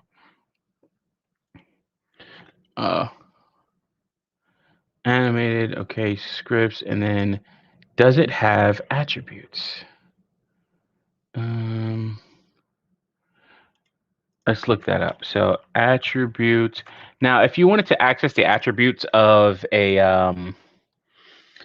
if you wanted to access the attributes of something like an element, something like a select element, it actually has attributes associated with it. So these different tags should have attributes. Attributes of script tag, scriptage. See, it says that inner HTML. Definition and uses. The script tag is used to embed a client-side JavaScript or client-side script, JavaScript. Script element either contains scripting elements or it points to an external file through the source attribute. See, so it has a source attribute. Okay, cool. So common uses for JavaScripts are image manipulation, form validation, and dynamic changes of content. There are several ways an external script can be executed. If async equals async, the script is executed asynchronously. So if the async is not present and defer is equal to defer. So we can actually edit that right there. So what we'll do is we'll append script, and I don't know which order we'll do this in, but since we did our source first, I don't want to erase all that, so I'll just script dot and dot defer, um, and we'll just do that as defer, right? Because that's what it's saying. So defer, but you guys can see how like quote unquote easy the research is. Kind of just there's some things that I do know, and really it's just all about searching and searching the right way. But let me actually see if this works before I talk all that stuff. So it's not defined. So it loads everything. Let's see here. Yeah, and it does a defer. So that's cool. So it adds that, but it doesn't put it together. But why is it saying not AM4 is not defined? Fat overview.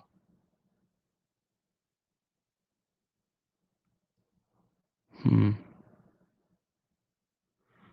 And I mean that makes some sense because it's not loading that, but it's like it should load this first.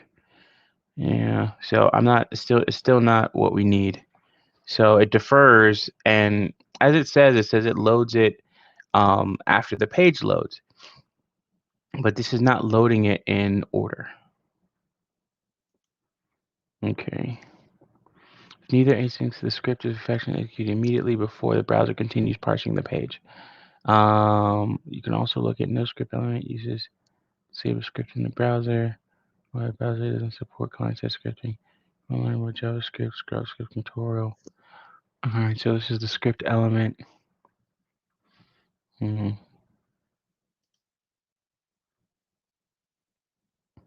don't want to do async.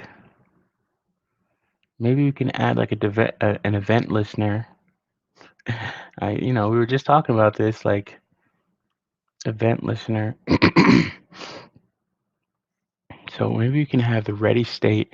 Maybe we can have like the ready state of the script and then run the next one.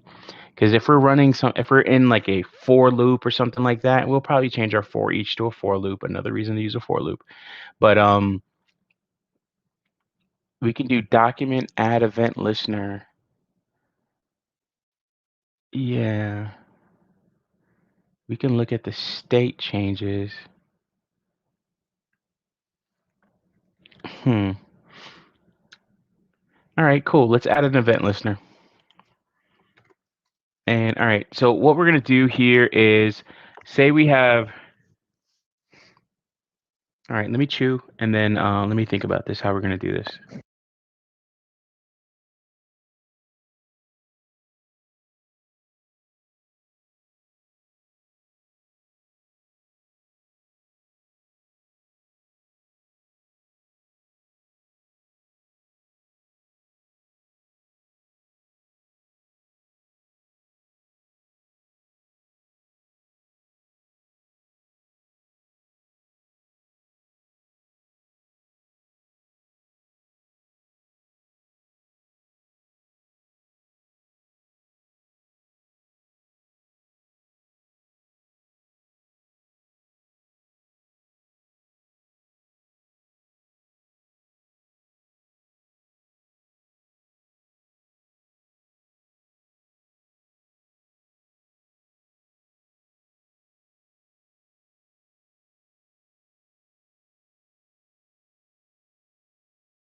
Oh, motherfucking yeah. There we go. All right. So, okay. All right. Let me think about this a little more. Hold on. Hold on.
Okay.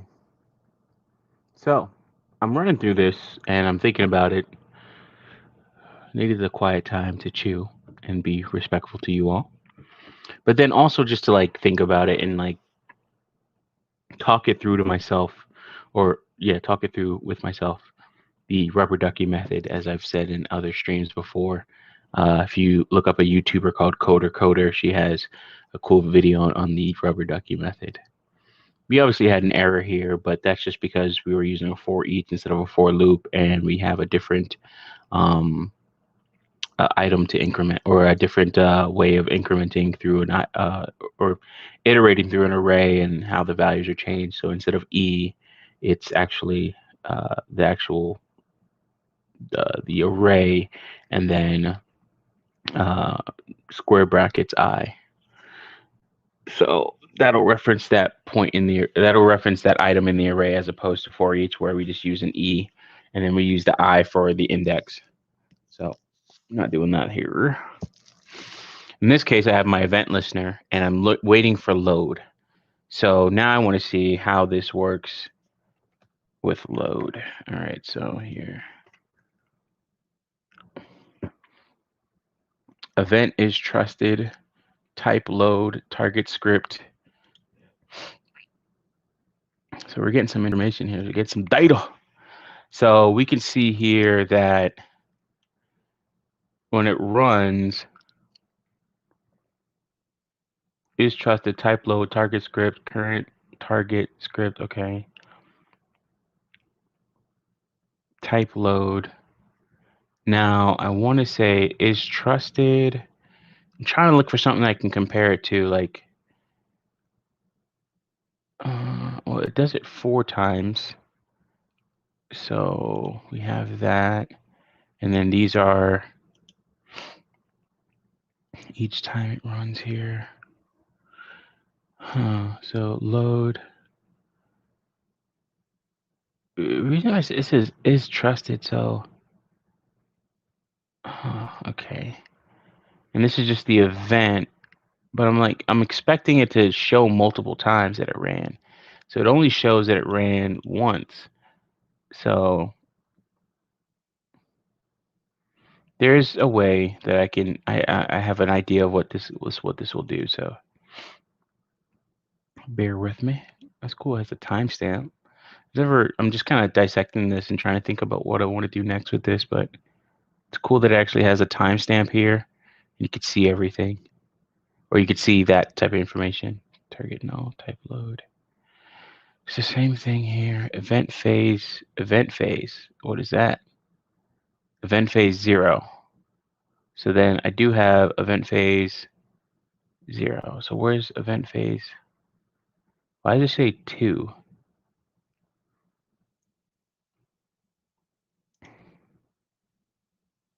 So you can actually write a script to where it will just, like, until it's loaded, it'll run again. And what you do is you run a set timeout. And where did I have that? Oh man, I had that somewhere. You can do set timeout based on ready state. So let's search for that. Set timeout. Whoa, this is a cool picture. Morgana.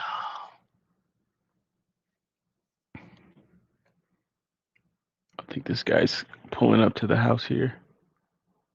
All right, somebody pulling up to the house to deliver something. I didn't see any lights though. I don't know if he's running dark. Yo, this is a cool picture. Even the wings are cool. Like, there's such great work on just ArcStation alone, but there's a lot of great work for League of Legends. Like, crazy work for League of Legends. All right, so set interval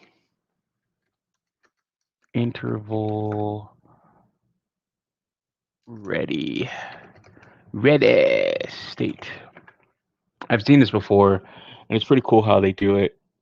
It will run the function, and then it'll do a guard, like a if statement. That's kind of where I first learned about guarding. But it'll do an if statement, and then if it's not ready, then go to the next thing.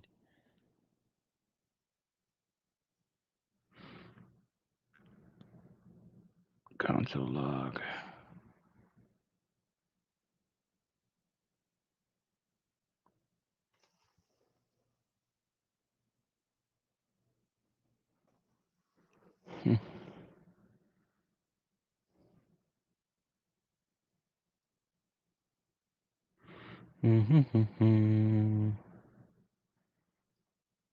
Damn it, where was that, man? That was a really cool one, and I did that. Oof, I think it's in my repo. This is not a public repo, so old company I used to work for. And can I search within a repo? Search set interval in this repository. Code set interval.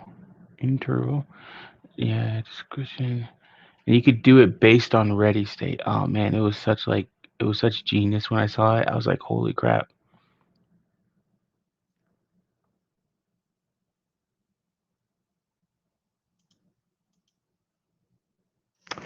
It's like set interval.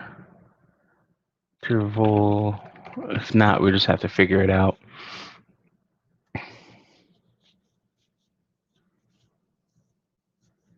There we go. Boom. So we'll do something like this. So we'll do the set interval function, do something, counter, and then go from there. So we can do it based on that. All right, cool.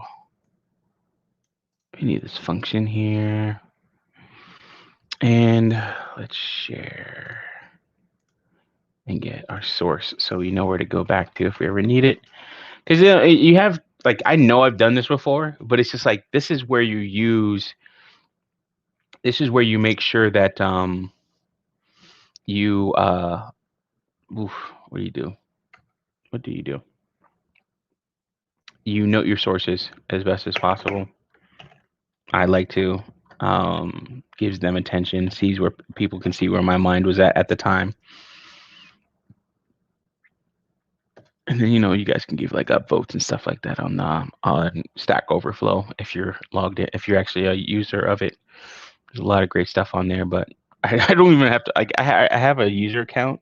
I think I've answered one question on there that was like super old because I had to like go through it. And uh what's it called? For the most part, I think there's a lot of people that use the site, but they're just not users.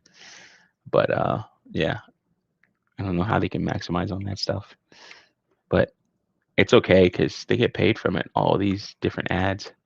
Anyways, that's neither here nor there. Oh, we got to copy that code again because I can't do Windows key V on Termius. So kind of sucks.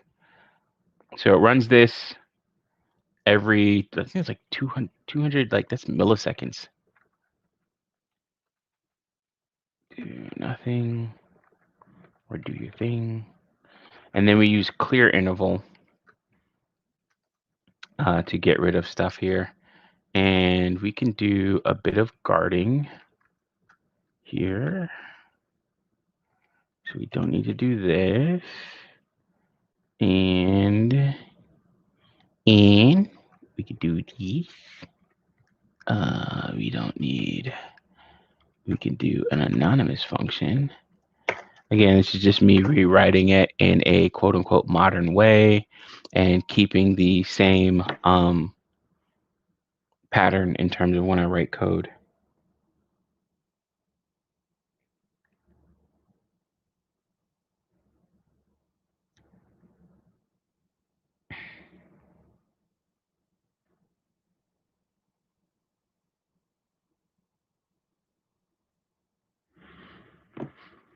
Okay.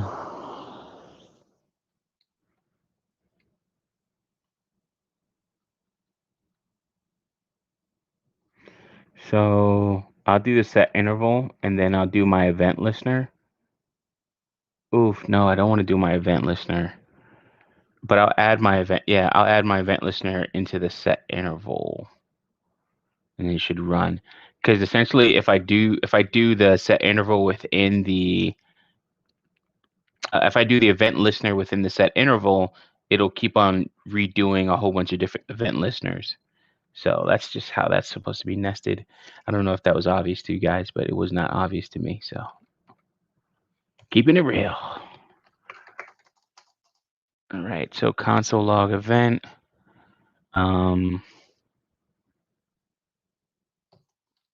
That way we can actually get access to the event that we're tracking. And then script load, oof. So if now I want to know with the event listener, like the way it is, how can I check its state? UI event, so event. Oh, okay, great. There we go.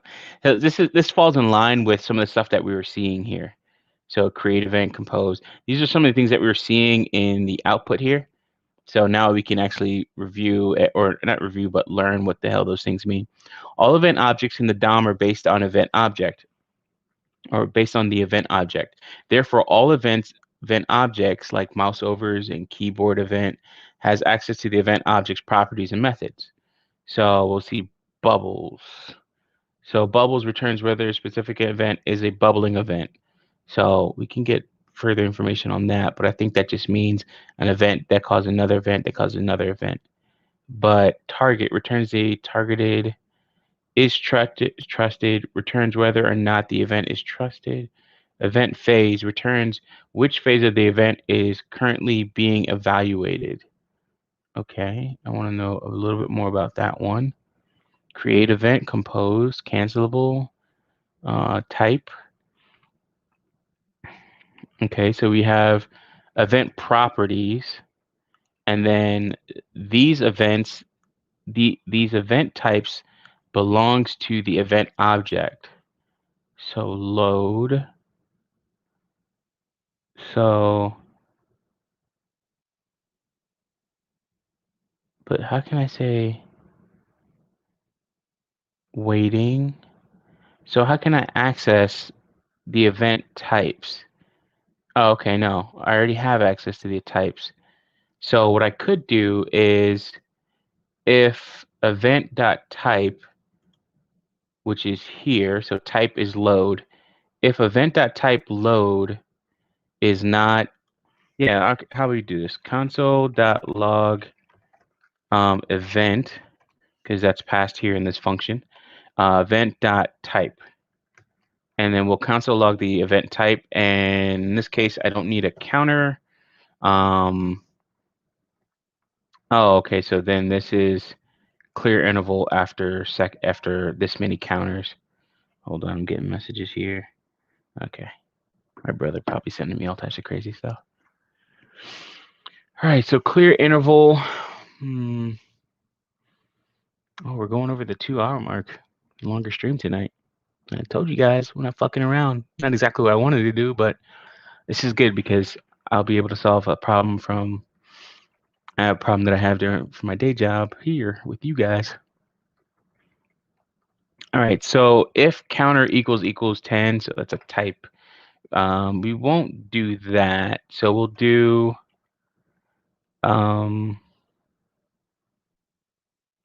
yeah, if we can do another if statement, right? Because we're not going to use counter. So if event dot type equals, I don't even know if that's right because I'm just thinking about it. Like if it equals load, yeah, we'll just have it run forever because screw it. I just want to see what happens. We'll just have it run forever and just load the page again or something like that with new code, or with the code disabled. Console log event. All right, yeah, so yeah, I don't need this. We'll get rid of that line. We'll also get rid of this line because we know our for loop works. And we don't need for each in this case, because what we're going to do with the for loop is we're going to use the continue keyword. So then it'll move on to the next one and then keep loading. So and I'll show you guys that and how that all works. Oh no, we want to get more of this. Control F5. Oh, load. So yeah, that's not what we want. So the event type, we know it's load. Oof. Event type equals load, just clear. Oh, shoot. That's running a whole bunch of times.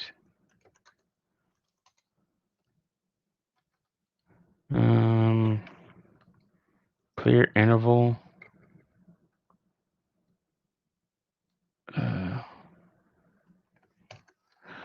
We'll just, I don't know the best way to get rid of this, so I'll just comment it out for now. All right, cool. All right, missing after argument list. Oh, why is that happening? Set interval, okay. Put that in the wrong spot. All right, cool. Okay. All right, let's look at this here. So definition, none capturing at bubbling phase, event phase, event property at target. Maybe clicked on the wrong one. Can play, invalid. So type. So I think type is just loading the type that we already put in here for our event listener. So return the type of event that was triggered, the type of event that returns, the type of event property returns the type of the triggered event. Type represent the type of event. So we know it's a load.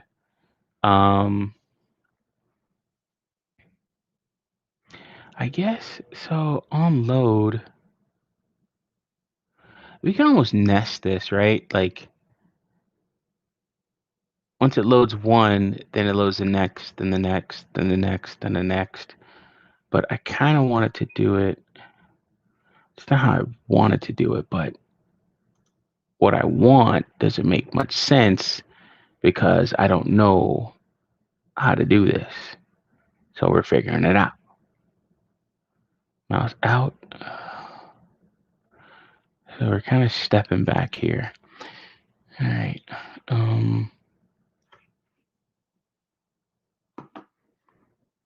Turns the triggered event.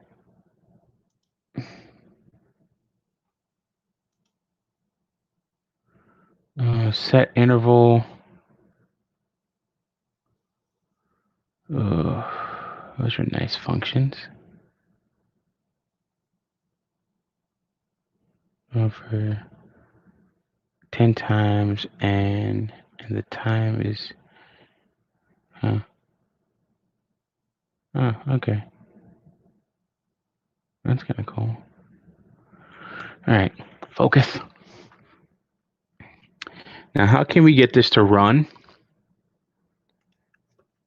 We want this to do we add an event listener. The event listener type is load. So maybe we need to look at what we're doing for event listener here.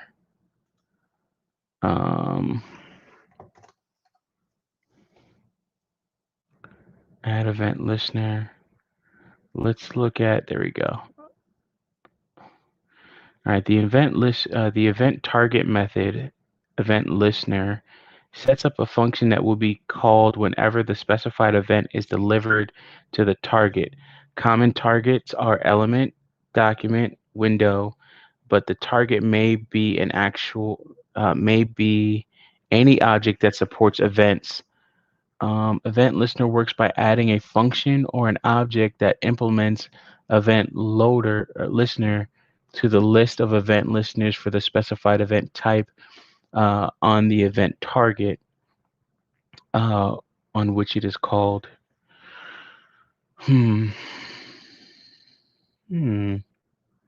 So I can do options once, a Boolean indicator when the listener should invoke at most once after being added. It is true passive signal. Mosey use capture. So on load. Oh, okay. I don't really need to do that. So once it says load, then I can say continue. Okay. So I think I can do this. So in continue in a for loop, I should have access in this, even in this section. For what the hell's going on here? Ew, what the hell's on her skin? All right, for loop continue. All right, yes. So in JavaScript, you have the continue statement. So if you're in a for loop, definition of uses, the continue statement breaks one iteration in the loop if specified condition occurs, and continues with the next iteration in the loop. The difference between the continue and the break statement is, instead of jumping out of the loop, the continue statement jumps over one iteration in the loop. So I can jump to the next thing in the loop here, is pretty much what that means. So when it says load, go to the next one, load, go to the next one, and then go from there. Yeah, I think that's how we're going to do that. So let's see here. Where do we want to add this? This is pretty cool code here, but we'll get rid of that. We'll do this, and we'll just kind of move that sucker out the way for rotten nail. We don't need that yet. So script, and then I can do script add event listener. So I can add an event listener once it's loaded. I'm thinking I should just add it right there and then continue. Maybe I add it to the end. Let's add it to the end. So once it's loaded, then we'll go ahead and add it. Go from there. All right. Cool. Let's see here.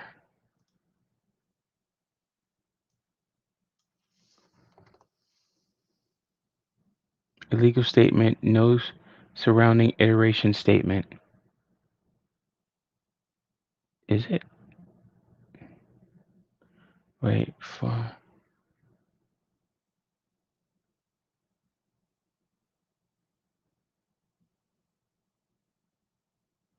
Oh, okay. Yeah. And so add event listener to script. So the reason why it's doing that is because it's nested within another function. And I was semi-afraid of that, but I didn't see it. How can we iterate through this loop and continue?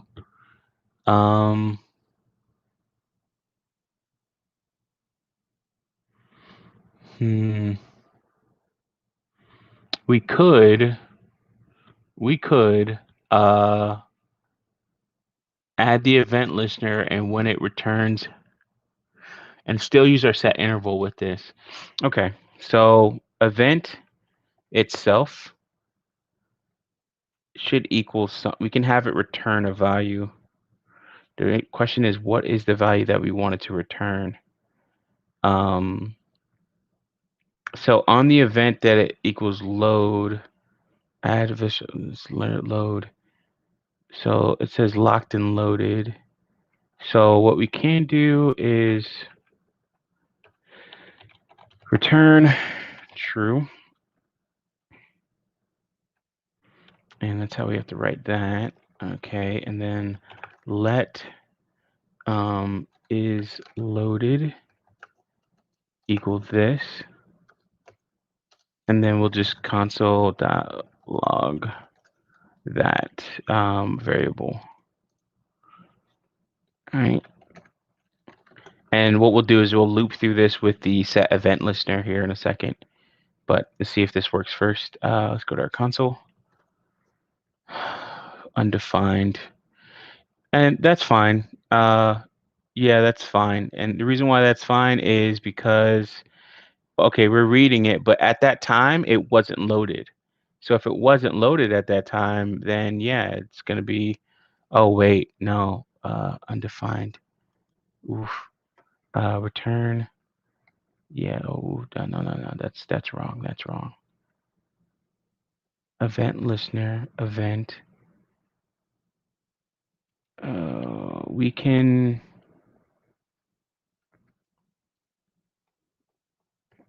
right.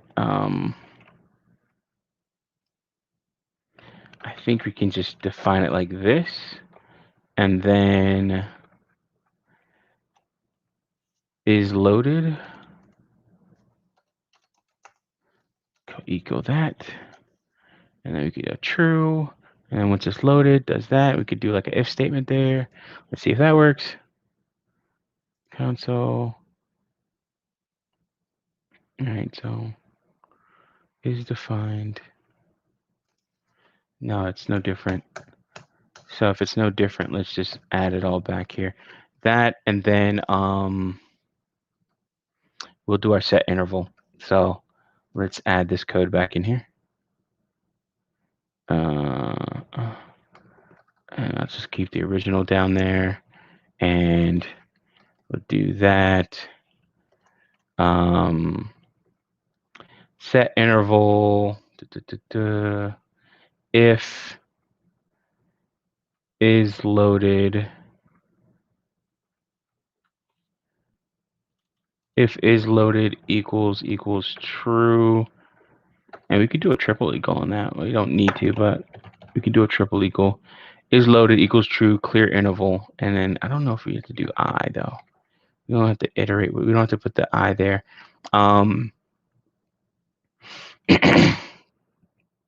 Excuse me. So console log is loaded, and then if is loaded is true, clear interval, and then we'll give the value of is loaded here every 200 milliseconds. All right, let's see if this works. We're not using our continue statement, and for some reason I'm OCDing here, and I want to make that look right. Okay, cool. Undefined. So it keeps on showing as undefined.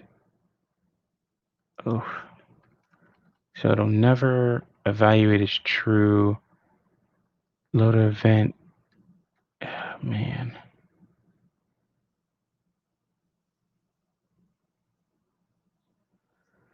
Huh. All right. Mm-hmm.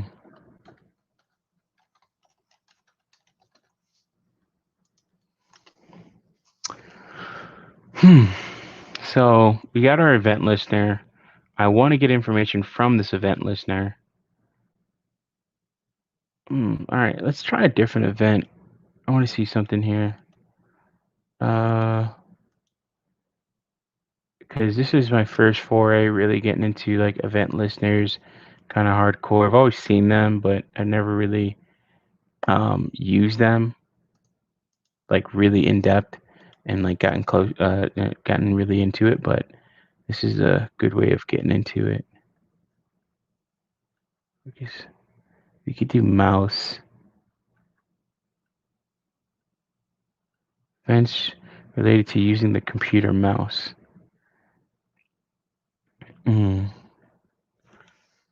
Loading and unloading documents. Events related to loading and unloading documents. Events fired on documents and window. Okay, so we can do document, go to fired when on a document, but selection events, touch events, transition events, Firefox notes, specifications. Okay.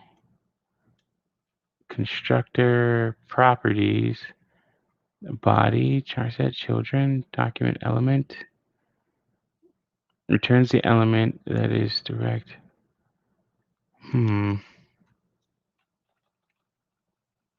Let's see here. I can do console.log and whatever event is. I want like a general event too. Like if I can get like some type of general event, and that general event can tell me, um, if that general event can tell me like what the state is, and I could just be calling the wrong the wrong event listener. Maybe this is not the right thing to do with it, but this is about the exploration of it all. So document that scripts returns the scripts element on a document on the document that scripts scrolling element. So okay, here property of the document interfaces and returns a list of scripts element in the document. If scripts.length alert, this page has scripts. Okay. That's cool. So we can actually look at all the scripts, the JavaScripts that way.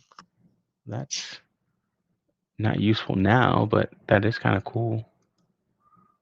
All right, capture. Candidate events will be dispatched to the registered listener before dispatch to event target. Once, okay, passive signal and abort signal. Okay, use capture. A boolean indicating steps dispatch register. Once untrusted, the event listener callback. Yeah, you see this? Like if event type equals handle else full, okay. But I know the event type. All right, let's look. The event listener can be specified as either a callback function or an object that implements event listener handle event method serves as a callback function. The callback function itself has the same parameters and return value as the handle event method. That is, the callback accepts a single parameter, an object on event describing the event that has occurred and returns nothing. Let's do this. JS check if script is loaded. I think I'm on the right track here, but verify external script is loaded. Okay, cool.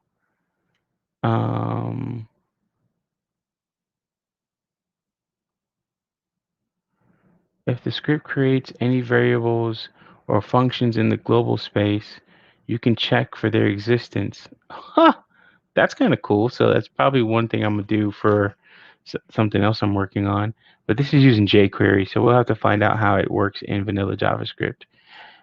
You can check the existence of a script tag in question by selecting all of the script elements and checking the source. We kind of went over that where we saw that we can access all our script tags.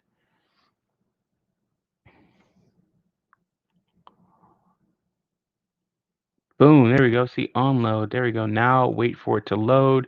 Script is loaded. Now we can use it safely. Alert, thank me later. Boom. Wow, that's it right there. I think that's it. But it's onload. Oh, it's onload. Fucking crazy. All right, I think that's it. Let's get rid of some stuff here. We have this code already down there. We don't need to do anything else here. So we had our placement right, so that's kind of cool, right? I always like, getting kind of affirmations, confirmations, validations from like other people that are doing it, quote unquote, right. And well, we'll see if it's like actually right, but seeing other people doing it is like, okay, I had the right thought process when I was doing this, and this was it. So that's always cool to see. So unload. We're gonna run a function, and then function, and then Okay, script is loaded. The only thing I worry about is that I probably won't have access to the continue or the continue option. Okay, so yeah, that's the only thing I don't, that sucks. Like, yeah. Well, we can do. Oof, we'll see. We'll see. Okay, let's just do it. I don't think it'll work, but let's just do it because we're in another loop here. So that is what it is on that. But we might be able to run something here. Script onload. Script is loaded. You can now alert. Do something with the newly loaded script. All right, cool. All right. Oh, it's the correct answer. Thanks for sharing. Got 28 upvotes versus this 140. All right. Fingers crossed, guys. Yeah, there we go. That's all right. No for surrounding for statement.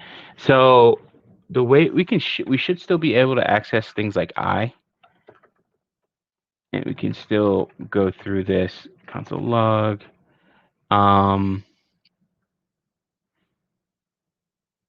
Yeah, onload script that onload, and then we could do probably like a return or something like that. We can still do a huh script that onload. Now with this onload, does it give me anything? I know with click, I can go through it. Like on click, it will create an event. Let me just look up JavaScript onload.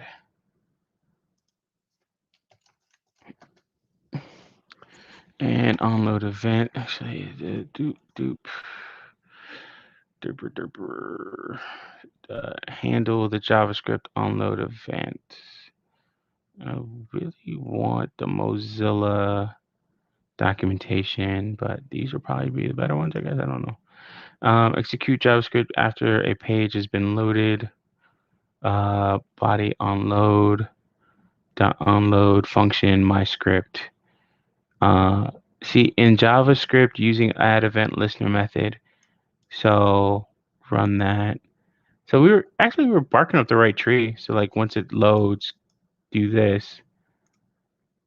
Let's look up that error and see how we can get around it if we can. Continue statement. Search. All right, so it's kind of this here. Let's see here. It's not the first one here. So I have something similar to the following code. If you want to continue with the next loop iteration, you want return, not continue. Okay, I was just thinking about that, like doing a return. I'm not just saying I was thinking about it. I really was thinking about it, guys. I swear. I swear. Yeah, that was it. Sorry. Okay, cool. Background where the continue apparently means nothing. Okay. All right. So, yeah, I was thinking about the return, but I was definitely was not sure. So, but that's pretty cool because what the return should do is just break out of this. But I don't think there's anything that holds it here. I don't think there's anything that holds it here, and we still probably have to do. We'll still have to go back to our set interval. So let's see here. But I don't know what we're gonna track in our set interval to make sure it clears the interval, like an if statement or something like that. So we'll have to figure something else out. We'll figure. I don't think this will be the final here. Okay, so that's better. That's okay. That's a little bit better. It's like you see, I have two. Huh. Okay. So if I look at this, it loads everything, but then it doesn't. load the rest, but I don't have that same error that I was having before. Oh, let's do a control F5. Ah, see, there we go. Control F5. Now I'm getting all like everything. And what that shows me is that it just got it from cache a lot faster. So it's not like it was like an actual success. Again, that's what caching will do in a lot of cases. In fact, let's do this. Okay, I guess it was just a fluke that one time that it ran quote unquote properly there. Um, So we'll do onload, and then with the onload event, I don't know if I pass any, if anything is passed with that. So,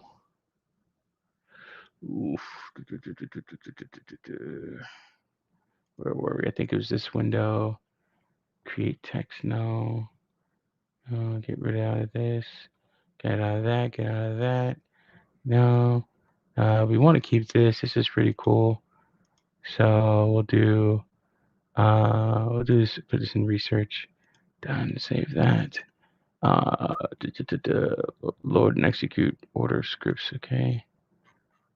Load and execute order scripts. All right. We can always find this stuff if we need it again. Script tag. Attach event on click. Oh, that's kind of cool. You can do an attach event. Oh, I guess that's for like, IE. We were saying event that type target. Um,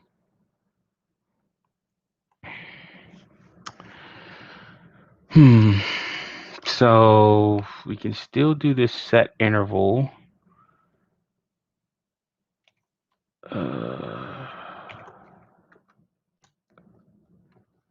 Went from a set interval, and then console log type. We don't have event type anymore. So the only problem I have with this is that how can I find out if okay, so it should be after this here. The only problem I have with this is like how can I find out where this is happening, like this dot onload. Let's research that a little bit more. So with dot onload, I should be able to track that event. So even with it like that, I think I should be able to get to access the event, and then console.log event. Let's see if that's valid. It was valid for the other way around. So let's see. Yeah, so it is. So target script, current target. So it gives me the same exact thing. So essentially, we've looped around path, body, script document, return value true, return value true, return value true.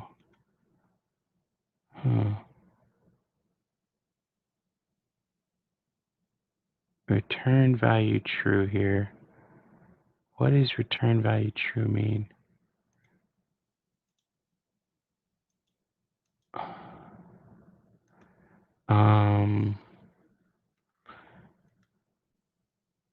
Load, unload events, web events, events, and then we have object. We have the object. How did I get event type? And then we have also, what is the event target window?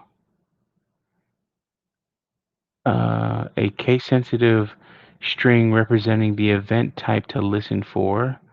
The listener. An object implements the event interface.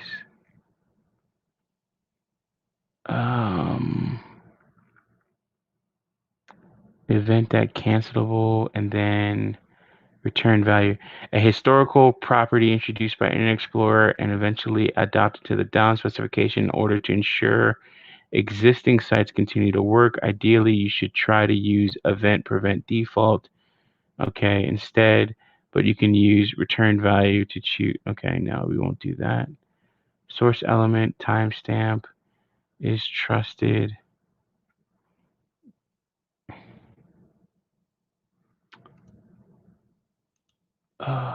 Current target composed cancelable. Okay. Read-only property indicates which phase the event flow is currently being evaluated. Event phase, bubbling phase. Okay, at target. All right, so let's do this. Track. What? Oh, that's crazy. That's not bad. I don't like the colors. I don't like the form of that too much. All right, cool. So track onload.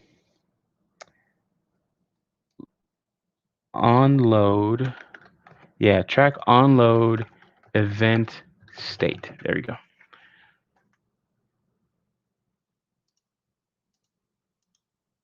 Track the response status of iframe page, DOM content loaded. See, I don't even know if this can work, guys. So I'm like just trying to figure this out, but this is onload script. Script is being loaded. Alert. Onload.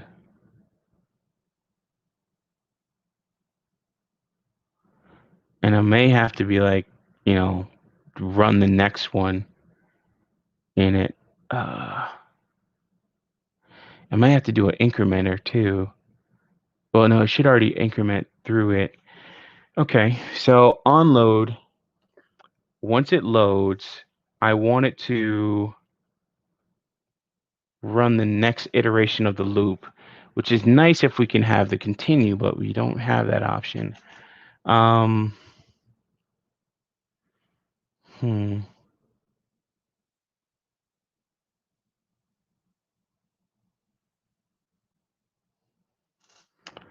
Okay. So onload, and I don't need the event. I don't need anything. It should only run this when it's loaded. All right, so it loads it. And then now I should be running the next script.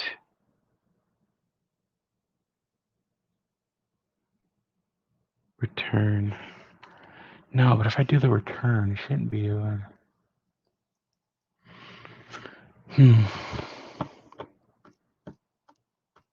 Event type load. I wanted to track it. JS let. All right.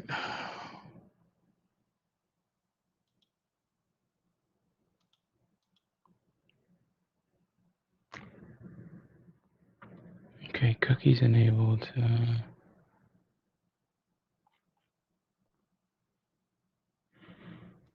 What am I trying to do? I'm trying to move to the next item in the loop, right? So if that's the case, then I should return.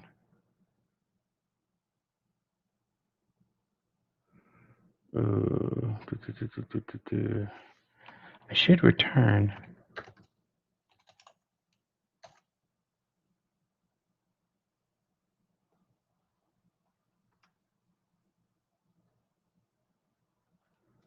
I know if I console log it, it'll do that. That doesn't mean anything to me. That's not going to go anywhere.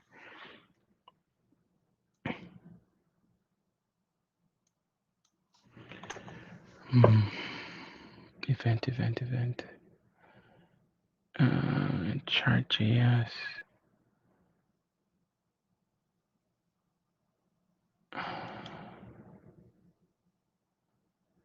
I mean, I could run what one of those guys are saying. See, script onload access. What's the correct answer? Answers like this are why I don't trust accepted answers anymore. Accepted response anymore. Saying script actually waits to take action until the loading is finished. So it's doing what it's supposed to. So set attribute.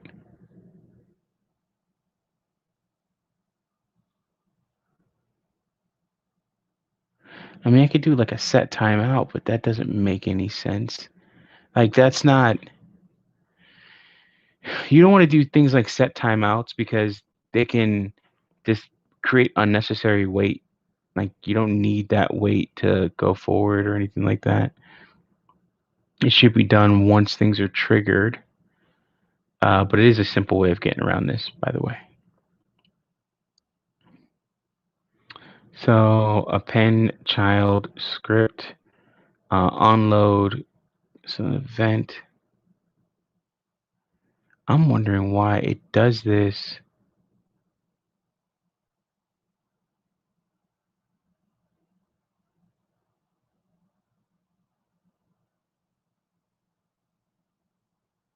Huh. You know, we could just do another for loop in this. We can do like a sub for loop. So I wanted to avoid this because I just can't think of the logic here, but we can do a sub for loop, and in this case, let I. Well, we won't have to do I. Yeah, this is why I didn't want to do it because I couldn't figure out the logic. But so in this case, we'll get rid of this again. But on load, we will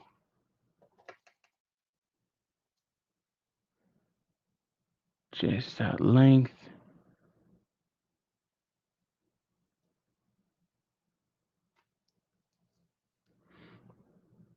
Yeah, we don't even have to do this. I think. I really don't think we have to do this. All right, so let me. You guys are my rubber ducky here, right? So in this case, I will not do an onload, or I'll do the onload, but then what I will do is I'll go ahead and take out. I'll take out, but I'll go ahead and run the script. Or run the next script. So that would be, I would do let script again. And this makes sense for like one, and it just doesn't nest properly. So it'll make sense for one, but it doesn't go past that. So script onload, and then I would just do whatever, like I plus one, right? Because we're on the next iteration. But then you have to nest it with a nesting, and it's just that gets like it gets disgusting, and you can't. That doesn't expand. That doesn't scale at all. So this is actually very horrible, but we're gonna do it anyway, because I can't figure anything else out. But let's see what it does. See that HS1 has already been declared. Right. JS list, okay, plus one. Yeah. Amcore. Yeah, you see how it's just doing it again? No. Okay, that's horrible. Horrible idea. Horrible idea.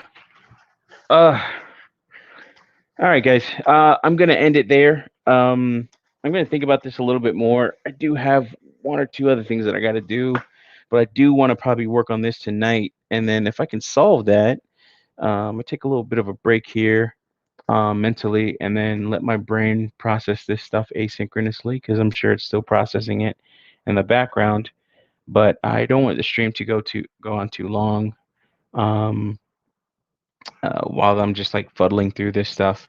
I know it helps some of you guys too. Like I know Richard Dixon said this before. It's just, oh man, it's kind of cool. I think it was Richard, but it's kind of cool to see that I'm not the only one that gets stuck on something. I think that's what he said. I'm just paraphrasing there. But yeah, this happens, guys, and you gotta know when to take those breaks to say, okay, let me just walk away for a second and then come back and look at this with fresh eyes. So I'm gonna watch some World of Warcraft streams from Asmongold because I like him because of his commentary, not because of what he actually does. But his commentary is always fun, and yeah. As always, guys, do your research, man. If you're not taking what I say with a grain of salt, then you're low on sodium and you're not observing what I'm actually doing on stream, which is sometimes not fixing stuff, breaking stuff even more, but we're always learning. We're always progressing. We're always being introduced to new things. There's a couple things that I didn't know that we were just introduced to, such as looking at the document and I can get every script element, which kind of should make sense because I can do that with the query selector all, I assume, right? So there's so many different ways to dissect the DOM, um, but do your research and you'll find a lot of stuff on the Mozilla Developer Network or the MDN, and that could actually help you. All right, guys. Thanks as always. Peace.